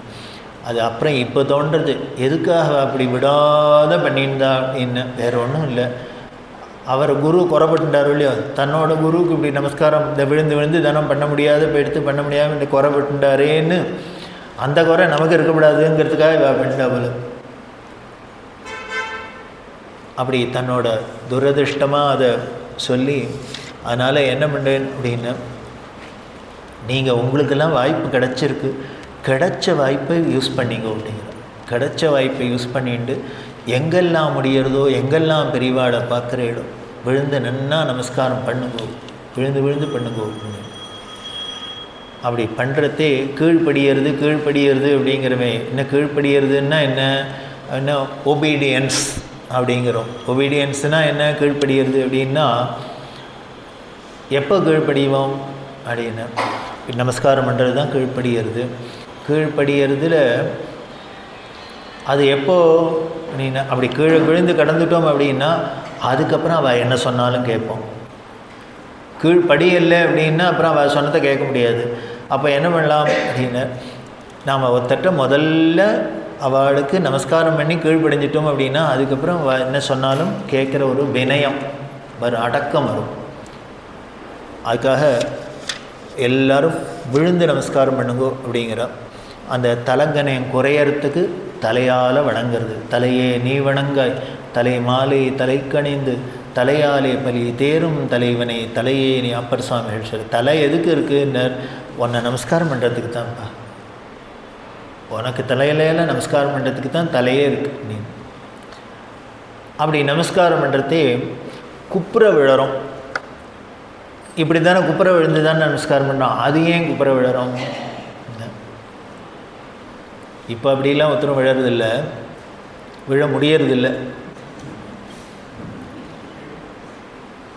பெரியவா சொல்கிறாப்புல, என்ன அப்படிலாம் விழுந்து விழுந்து நமக்கே இல்லை ஆசை இல்லாததுனால என்ன பண்ணான்னு பகவானே வந்து விழவே வேண்டாம், இப்போ உனக்கே பொறுக்கலையா வேண்டான்னு வச்சுறாப்புல இருக்கு.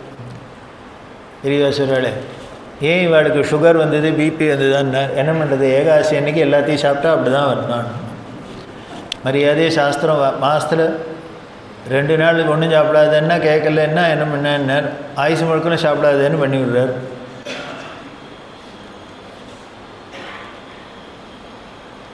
அப்படி குப்பரை எதுக்கு விழணும் அப்படின்னா வேறு ஒன்றும் இல்லை, ஒருமுகப்படணும் இல்லையோ. ஒருத்தருக்கு நமஸ்காரம் பண்ணோம் அப்படின்னா மெக்கானிக்கலாக சும்மா ஏதோ மாமா பத்திரம் பத்துன்னு விழுந்தோம் அப்படின்னு தான் பிரயோஜனம் இல்லை. அது அப்படியே மனசு தோஞ்சு அதில் போய் லயிச்சு நமஸ்காரம் பண்ணணும் அப்படின்னா அப்போ முக்கியமாக என்னென்ன, வெளியில் எதுவும் தெரியக்கூடாது. ஏன்னா வெளியில் தெரிஞ்சுன்னா உடனே அதில் டிஸ்ட்ராக்ட் ஆகும்.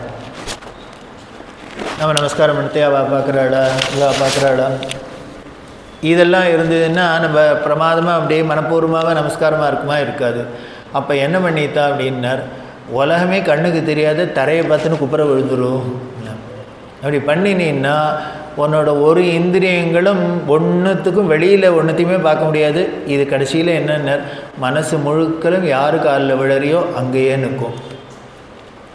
அப்போ இந்த வெளி விஷயங்கள் எதுவும் நமக்கு டிஸ்ட்ராக்ட் பண்ணக்கூடாதுங்கிறதுக்காகவே நாம் உலகத்தை பார்க்காத, நம்ம கண்ணுக்கு தெரியாத பூமியை பார்த்துன்னு விழுறாப்பில் குப்புற விழுறாப்பில் பண்ணியிருக்கு. அப்படி விழறதே என்ன பண்ணுறதுன்னு, பொதுவாக குருவுக்கு முன்னால் இல்லை பெரியவாளுக்கு முன்னால் முதுகை காட்டப்படாது.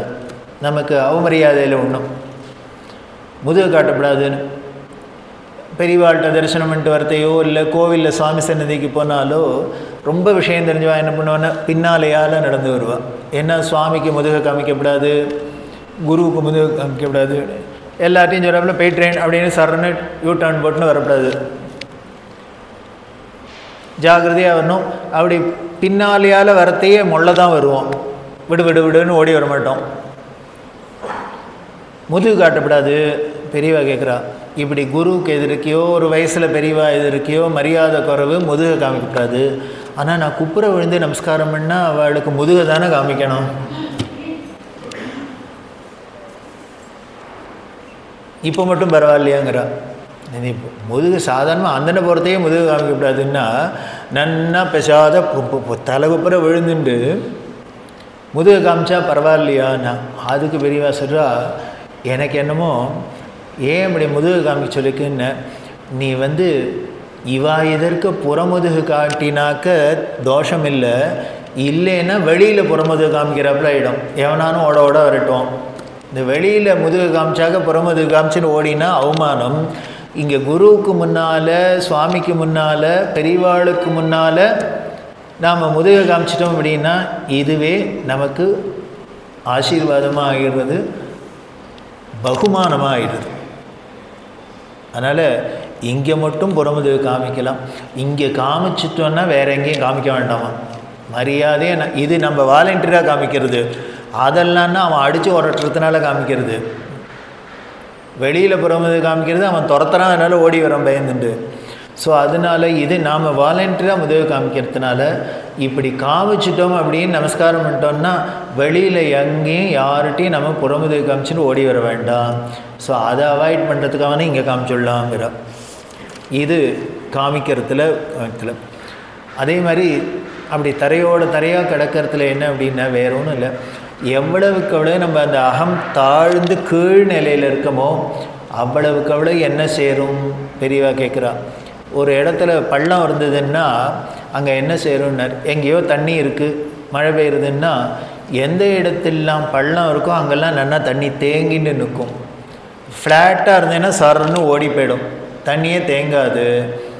அதை போல் நாம் தாழ்ந்த நிலையில் அந்த மனோபாவத்தோட இந்த வினயத்தோடு நமஸ்காரம் பண்ணி தாழ்ந்து இருந்துட்டோம்னா அருள் மழை நேர நம்மள்கிட்ட பொழிஞ்சிட்டு தேங்கிடும். அதனால் அந்த அருள் மழை தேங்கணும்னா நம்ம கீழே தான் கிடக்கணும், தாழ்ந்து தான் இருக்கணும், பள்ளத்தில் தான் இருக்கணும். அதனால் அப்படி கீழே நாம் தாழ்த்திக்கிறதுனால அருள் மழை பொழிய போகிறது சேர்றதை வழிய இது நமக்கு குறவில்லை, அதுக்காகவானும் பண்ணணும் அப்படிங்கிறோம். அப்படி பண்ணுறதுலே பண்ணுற நமஸ்காரத்தை சாஷ்டாங்க நமஸ்காரம், சாஷ்டாங்க நமஸ்காரம் அப்படின்னு ரொம்ப முக்கியமான விஷயம். சாஷ்டாங்கம் அப்படின்னா அஷ்ட அங்கம், 8 அங்கங்களோட நமஸ்காரம் பண்ணுறது அப்படிங்கிறோம். இந்த 8 அங்கங்கள் என்னென்ன? சாஷ்டாங்க நமஸ்காரம்னா என்ன? அதில் ஒரு டெஃபினேஷன் யாருக்கான்னு கேட்டால் தெரியுமா? சாஷ்டாங்க நமஸ்காரம், சாஷ்டாங்க நமஸ்காரம். சாஷ்டாங்கம் நமஸ்காரம் பண்ணோம் சொல்ல வேணால் தெரியும். என்ன, நம்ம ஃபுல் பாடியாக அப்படியே கடத்தின்னு இருக்கிறது தான் சாஷ்டாங்கம் அப்படின்னு சொல்கிறோம். அந்த சாஷ்டாங்கம் எப்படி பண்ணணும் அப்படிங்கிறதுல லௌகீகமாக சில விஷயங்கள்லாம் இருக்குது. ஒவ்வொருத்தரும் ஒவ்வொன்று சொல்லுவாள்,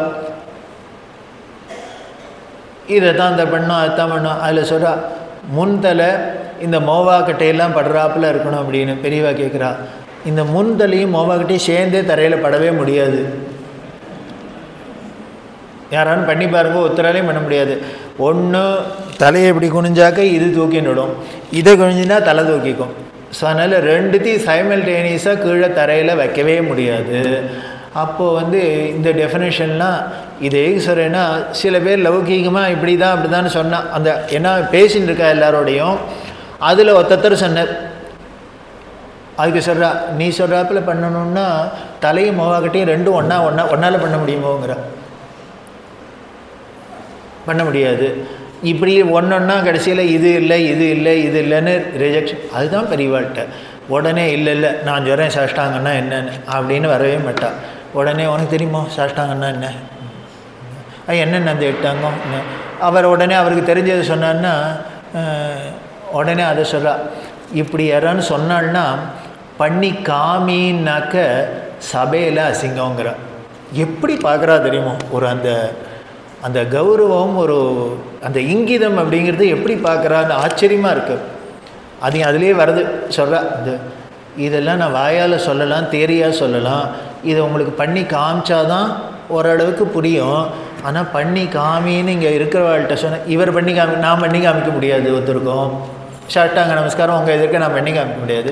வந்தவாளை யாரானும் பண்ணுன்னா அவர் நிஜமாகவே ஒழுங்காக பண்ணுவாரா பண்ண மாட்டாராவும் தெரியாது. பண்ணினா பாஸ் மார்க் வாங்கிட்டு எல்லோரும் ஆஹா ஓம்பா, பண்ணலைன்னா இதில் நடுப்புற லூஸ் மாதிரி இதோ பண்ணி இன்னும் அவமானப்படுத்தினாப்புல ஆகிடும். அதனால் உங்கள் எதிர்க்க அடுத்த வாழை நான் பண்ணுன்னு சொன்னாலும் இங்கிதம் இல்லை, நானும் பண்ண முடியாத நிலைமையில் இருக்கேன். இது எதுக்கு நான் சொல்கிறேன் அப்படின்னா, ஒரு விஷயத்தை எடுத்துன்னு நமக்கு புரிய வைக்கணும் அப்படிங்கிறதுல எவ்வளோ தீவிரமாக இருந்தால் அதை பண்ணுறதுலேயும் எவ்வளோ ஜாகிரதையாக பண்ணினான். இப்போ இந்த சாஷ்டாங்க நமஸ்காரம்னா இவர் தான் கடைசியில் ஃபைனலாக சொல்ல போகிறார். அதை முதல்லையே சொல்லாமல் இல்லையோன்னு மாட்டான், சொல்லிவிட்டோ இப்படி இப்படிலாம் சொல்லிவிட்டு அப்போ தான் நடுப்புற வருது. அது இப்படி தலையும் மொவாக்கிட்டையும் ஒன்றா வைக்க முடியாது. ஆமாம் ஆமாம் சரி அது இல்லை இப்படின்னு கடைசியில் கடைசியில் என்னன்னா வியாசரோட ஸ்மிருதி இருக்குது, தர்மசாஸ்திரம். நமக்கு எல்லாமே சாஸ்திரம் தானே பிரமாணம். அதில் அஷ்டாங்க நமஸ்காரம் என்னன்னு சொல்லியிருக்கு. 8 அங்கங்கள் என்னென்ன? தோர்பியாம், பத்பியாம், ஜானுபியாம், உரசா, சிரசா, திருஷா, மனசா, வச்சசா சேதி பிரணாமோ அஷ்டாங்க மேரிதா அப்படின்னு வியாசரோட வியாசஸ்மிருதி வாக்கியம். அதே மாதிரி இன்னொருத்தர் ஆபஸ்தம்பருங்கிற ரிஷி, அவர் சொல்லியிருக்கார், டெஃபினேஷன் கொடுக்குறார். இந்த ஆபஸ்தம்பர் என்ன சொல்கிறார்? உரசா, சிரசா, திருஷ்டியா, வச்சசா, மனசா ததா பத்பியாம், கராபியாம், கர்ணாபியாம் பிரணாமோ அஷ்டாங்க உச்சதே. இப்படி சொல்லிட்டாளா? இதில் வேடிக்கை என்னன்னா, இவரும் 8 அங்கம் சொல்லியிருக்கார், அவரும் 8 அங்கம் சொல்லியிருக்கார். இந்த 8 அங்கத்தில் என்ன அப்படின்னா 7 அங்கங்கள் 2 பேரும் காமனாக சொல்லியிருக்கா. ஒன்றே ஒன்று மட்டும் அவர் சொன்னதை இவர் சொல்லலை, இவர் சொன்னதை அவர் சொல்லலை. 2 பேருக்குள்ள டிஃப்ரென்ஸ் வியாசருக்கும் ஆபஸ்தம்பருக்கும். ஆனால் நமக்கு ப்ராக்டிஸில் சிஷ்டாச்சாரம் அப்படின்னு சிஸ்டர்கள்லாம் எல்லாரும் எதை ஃபாலோ பண்ணின்னு வந்திருக்கான்னு இந்த ஆபஸ்தம்பர் சொன்னதை தான் பண்ணிட்டுருக்கா அப்படின்ட்டு அப்போ சொல்கிறா. அதனால் அஷ்டாங்க நமஸ்காரத்துக்கு அவாவா ஒன்று சொல்கிறா, அதெல்லாம் நான் சொன்னதெல்லாம் மறந்து போயிடுவோங்கிறான். இப்போது இந்த ஸ்மிருதியில் இருக்கிறத மட்டும் சொல்கிறேன். இதுலேயே 2 டிஃப்ரென்ஸ் ஆஃப் ஒப்பீனியன் இருக்குது. ஒரு அங்கம் வித்தியாசப்படுறது, அதில் எதை எடுத்துக்கணும்னு உங்களுக்கு கன்ஃபியூஷன் வந்துடும். அதனால் கன்ஃபியூஸே பண்ணிக்காதீங்கோ. இந்த ஆபஸ்தம்பர் சொன்னதை தான் எல்லாருமே அநேகமாக யார் சிஸ்டர்கள்னு சொல்கிறோமோ மகான்களோ அவள் எல்லோரும் ஃபாலோ பண்ணி வந்திருக்கா. அதனால் நீங்களும் அதையே ஃபாலோ பண்ணுங்கோ அப்படின்னு சொல்கிறார். அது என்ன 8 அங்கம் அப்படின்னா, அவர் சொல்கிறார் இல்லையா, தோர்பியாம் அப்படின்னார். தோர்பின்னா கைகள், ப்ளூரலில் தான் எல்லாம் வருது. கைகள். அடுத்தது பத்பியாம், பாதங்கள். ஜானுபியாம், ஜானுன்னா முழங்காலுக்கு பேர், முழங்கால். அடுத்தது உரசா அப்படின்னா மார்பு, சிரசா தலை. அடுத்தது திருஷா கண்ணு, மனசா மனசு. கடைசிது என்ன? வச்சசா அண்ணா வார்த்தை. அஷ்டாங்கத்தில் பாருங்க 8 அங்கம். இதுக்கு என்னமோ பெரிய மேக்ஸ் வாத்தியார் மாதிரி வச்சுட்டு இருக்காது. 8 அங்கம்னு சொல்லிட்டார் இவர். ஆனால் இதில் 8ல் 3 அங்கமாக இதை எப்படி வைக்கிறதுங்கிறா. ஒன்றே மனசை கொண்டு நம்ம நமஸ்காரம் பண்ணணும். இனிமேல் வச்சசா அப்படின்னா வார்த்தை அப்படின்னா, வார்த்தையை வைக்கிறதுன்னு வாயை தரையில் வைக்கிறதா? என்ன பண்ணுறது? என்ன பண்ணியிருக்கார் அப்படின்னா, திருஷா அப்படின்னா கண்ணை சொல்லியிருக்கார். கண்ணை எப்படி தரையை படுறாப்புல தரையில் தேய்க்கிறது? யார் கண்ணையாலும் தேய்க்க முடியுமோ? முடியாது. ஸோ அப்போ கண்ணையும் தரையில் கடத்த முடியாது, மனசையும் தரையில் கடத்த முடியாது, வார்த்தையும் மறையில் கடத்த முடியாது. அப்போ மீஞ்சி இருக்கிறது 5 அங்கம்தான். இதை வேணால் நீங்கள் ஃபிசிக்கலாக தரையில் போட்டு உருட்டலாம். ஆச்சா, இருக்கட்டும். ஆனால் சொன்னவரோ வியாசர் இருக்கா? சரி. இப்போ இவர் என்ன சொல்கிறார் அப்படின்னார், இவர் உரசு அப்படின்னா மார்பு. இந்த இடத்துல மார்பு அப்படிங்கிறதே பெரியவா எக்ஸ்பிளைன் பண்ணுறா. வெறும் மாரை மட்டும் நீங்கள் தரையில் வைக்கவே முடியாது. அப்போ மாரை நீங்கள் தரையில் ஃப்ளாட்டாக போட்டீங்கன்னா வயரும் சேர்ந்து தான் விழும். ஸோ அதனால் இந்த உரசா அப்படின்னாலே இந்த டோர்சோன்னு சொல்லக்கூடிய இந்த என்டையர் பாகம், பாடி, வயரும் மாறும் சேர்ந்து தான்.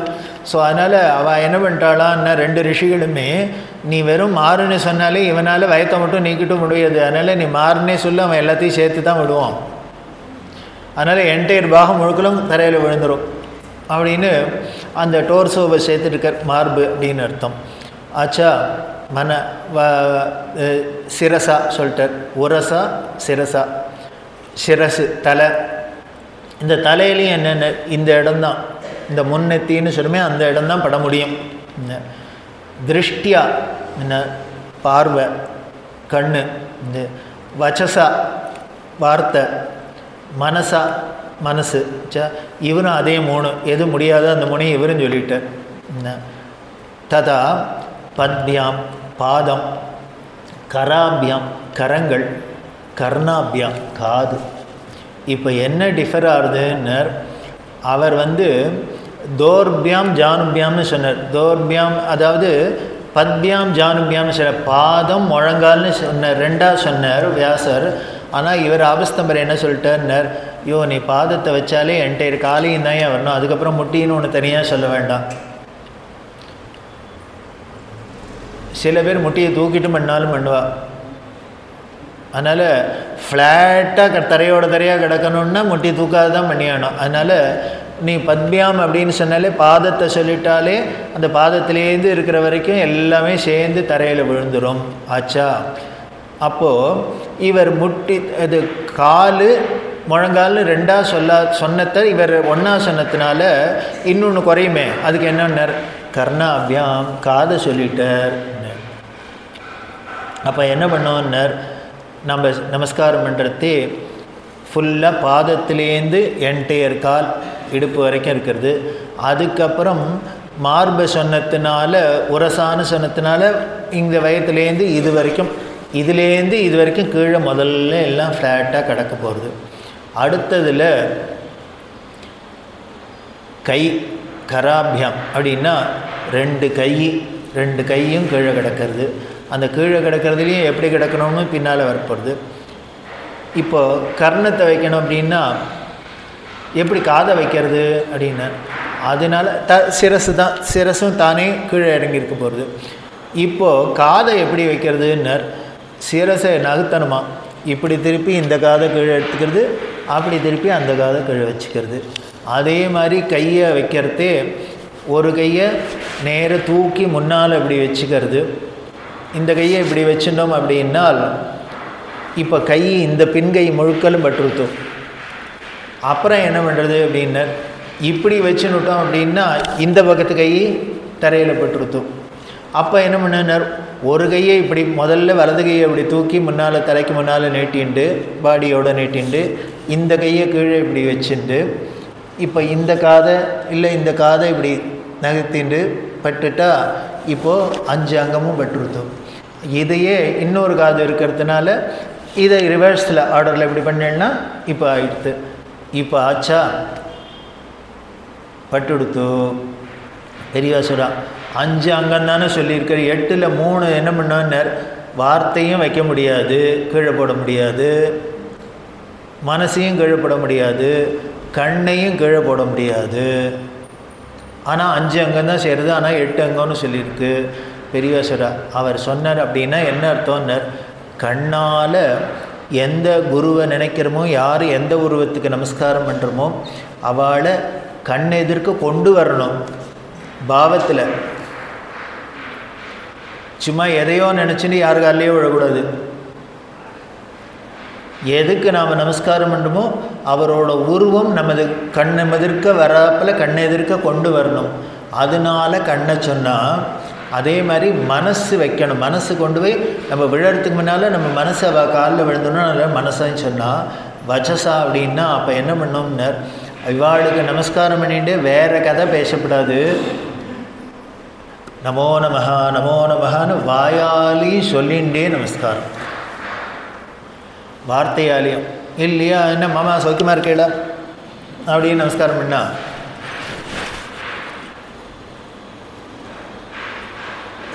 ஆசீர்வாதம் பண்ணுங்க நான் ஊருக்கு போகணும் அப்படின்னு பண்ணக்கூடாது. என்ன நமோ நமஹா அப்படின்னு. அதுக்கு இன்னொன்று சொல்கிறா, இன்னொரு இடத்துல சொல்லியிருக்கா. அப்படி நமஸ்காரம் பண்ணுறதே என்ன பண்ணணுன்னா தங்களை பற்றி சொல்கிறா. எல்லோரும் இந்த நமஸ்காரம் பண்ணினா முன்னாலேயே பார்த்துட்டோம். அதை எங்களுக்கெல்லாம் நமஸ்காரம் பண்ணால் ஆசீர்வாதம் பண்ண யோகியதை இருக்கோ இல்லையோ தெரியல, நீங்களாகவே அசியம் பண்ணி எங்களுக்கு இருக்குதுன்னு நினச்சின்னு பண்ணுறேன். அதனால் உங்களோட நம்பிக்கையை நாங்கள் கெடுக்கப்படாது, ஹர்ட் பண்ணக்கூடாது. அப்படி பண்ணுறதே என்ன பண்ணணும், சர்வதேவ நமஸ்காரா கேசவம் பிரதிகச்சதின்னு சொல்லியிருக்கு. கேசவனுக்கு தான் போய் சேரணும். அதனால நீங்கள் எங்களுக்கு நமஸ்காரம் பண்ணாலும் நாங்களாகவே மிஸ்அப்ராப்ரியேட் பண்ணிட்டு எங்களுக்கு தான் நமஸ்காரம் பண்ணேன்னு நினச்சிக்காத என்ன பண்ணணும்னு நாராயண நாராயண நாராயணன்னு இவாளும் கையை கூப்பிடணுமா. அஞ்சலி ஹஸ்தமாக இந்த குழந்தை பண்ணுற நமஸ்காரம் நாராயண நாராயணா உனக்கே அப்படின்னு ரீடைரக்ட் பண்ணணும். அதனால் இவர் அந்த நாராயண நாராயண நாராயண ஸ்மிருதின்னு நாராயணனை நினச்சிட்டு அனுப்புறது அதுதான். அப்போ பண்ணுறவன் என்ன பண்ணணும்னார் நமோ நாராயணாயன்னு சொல்லிகிட்டே பண்ணணும். ஏன்னார் அதுக்கு பெரியவா சொல்கிறா, எங்களுக்கு இந்த நமஸ்காரம் நாராயணனுக்கு தான் அனுப்பணும்னு நாங்கள் மறந்து போயிட்டால் கூட நீங்கள் ஞாபகப்படுத்தலாம் இல்லையோ. சுவாமியுடைய நமஸ்காரம் உமக்கில்ல நாராயணனுக்கு வாங்கி கொண்டு அனுப்பிச்சிருங்கோ அப்படிங்கிறாப்புல நமோ நாராயணாய நமோ நாராயணாயன்னு நீங்கள் வாயால் சொல்லிகிட்டே நமஸ்காரம் பண்ணணும். வச்சசா இதுதான் வச்சசா. அதனால் மாமா நமஸ்காரம் பண்ணே வேண்டாம், நாராயண நாராயண நாராயண நமோ நாராயண. ஸோ இவரும் சொல்கிறவரும் நமஸ்காரம் பண்ணுறோம் நாராயண நாமத்தை சொல்லிகிட்டே நமஸ்காரம் பண்ணும். அவர் ஆசீர்வாதம் பண்ணுறவாளும் நாராயண நாராயண நாராயண. அப்போ என்ன எடுத்துன்னு சர்வதேவ நமஸ்காரா கேசவம் பிரதிகச்சது. அவர் உடனே அலர்ட் ஆகிடும், ஓ யாரும் நமஸ்காரம் பண்ணியிருக்கா, நம்ம ஆசீர்வாதம் பண்ணணும், அவருக்கு அட்மிஷன் வாங்கி கொடுக்கணும். அப்புறம் அவர் வேலை.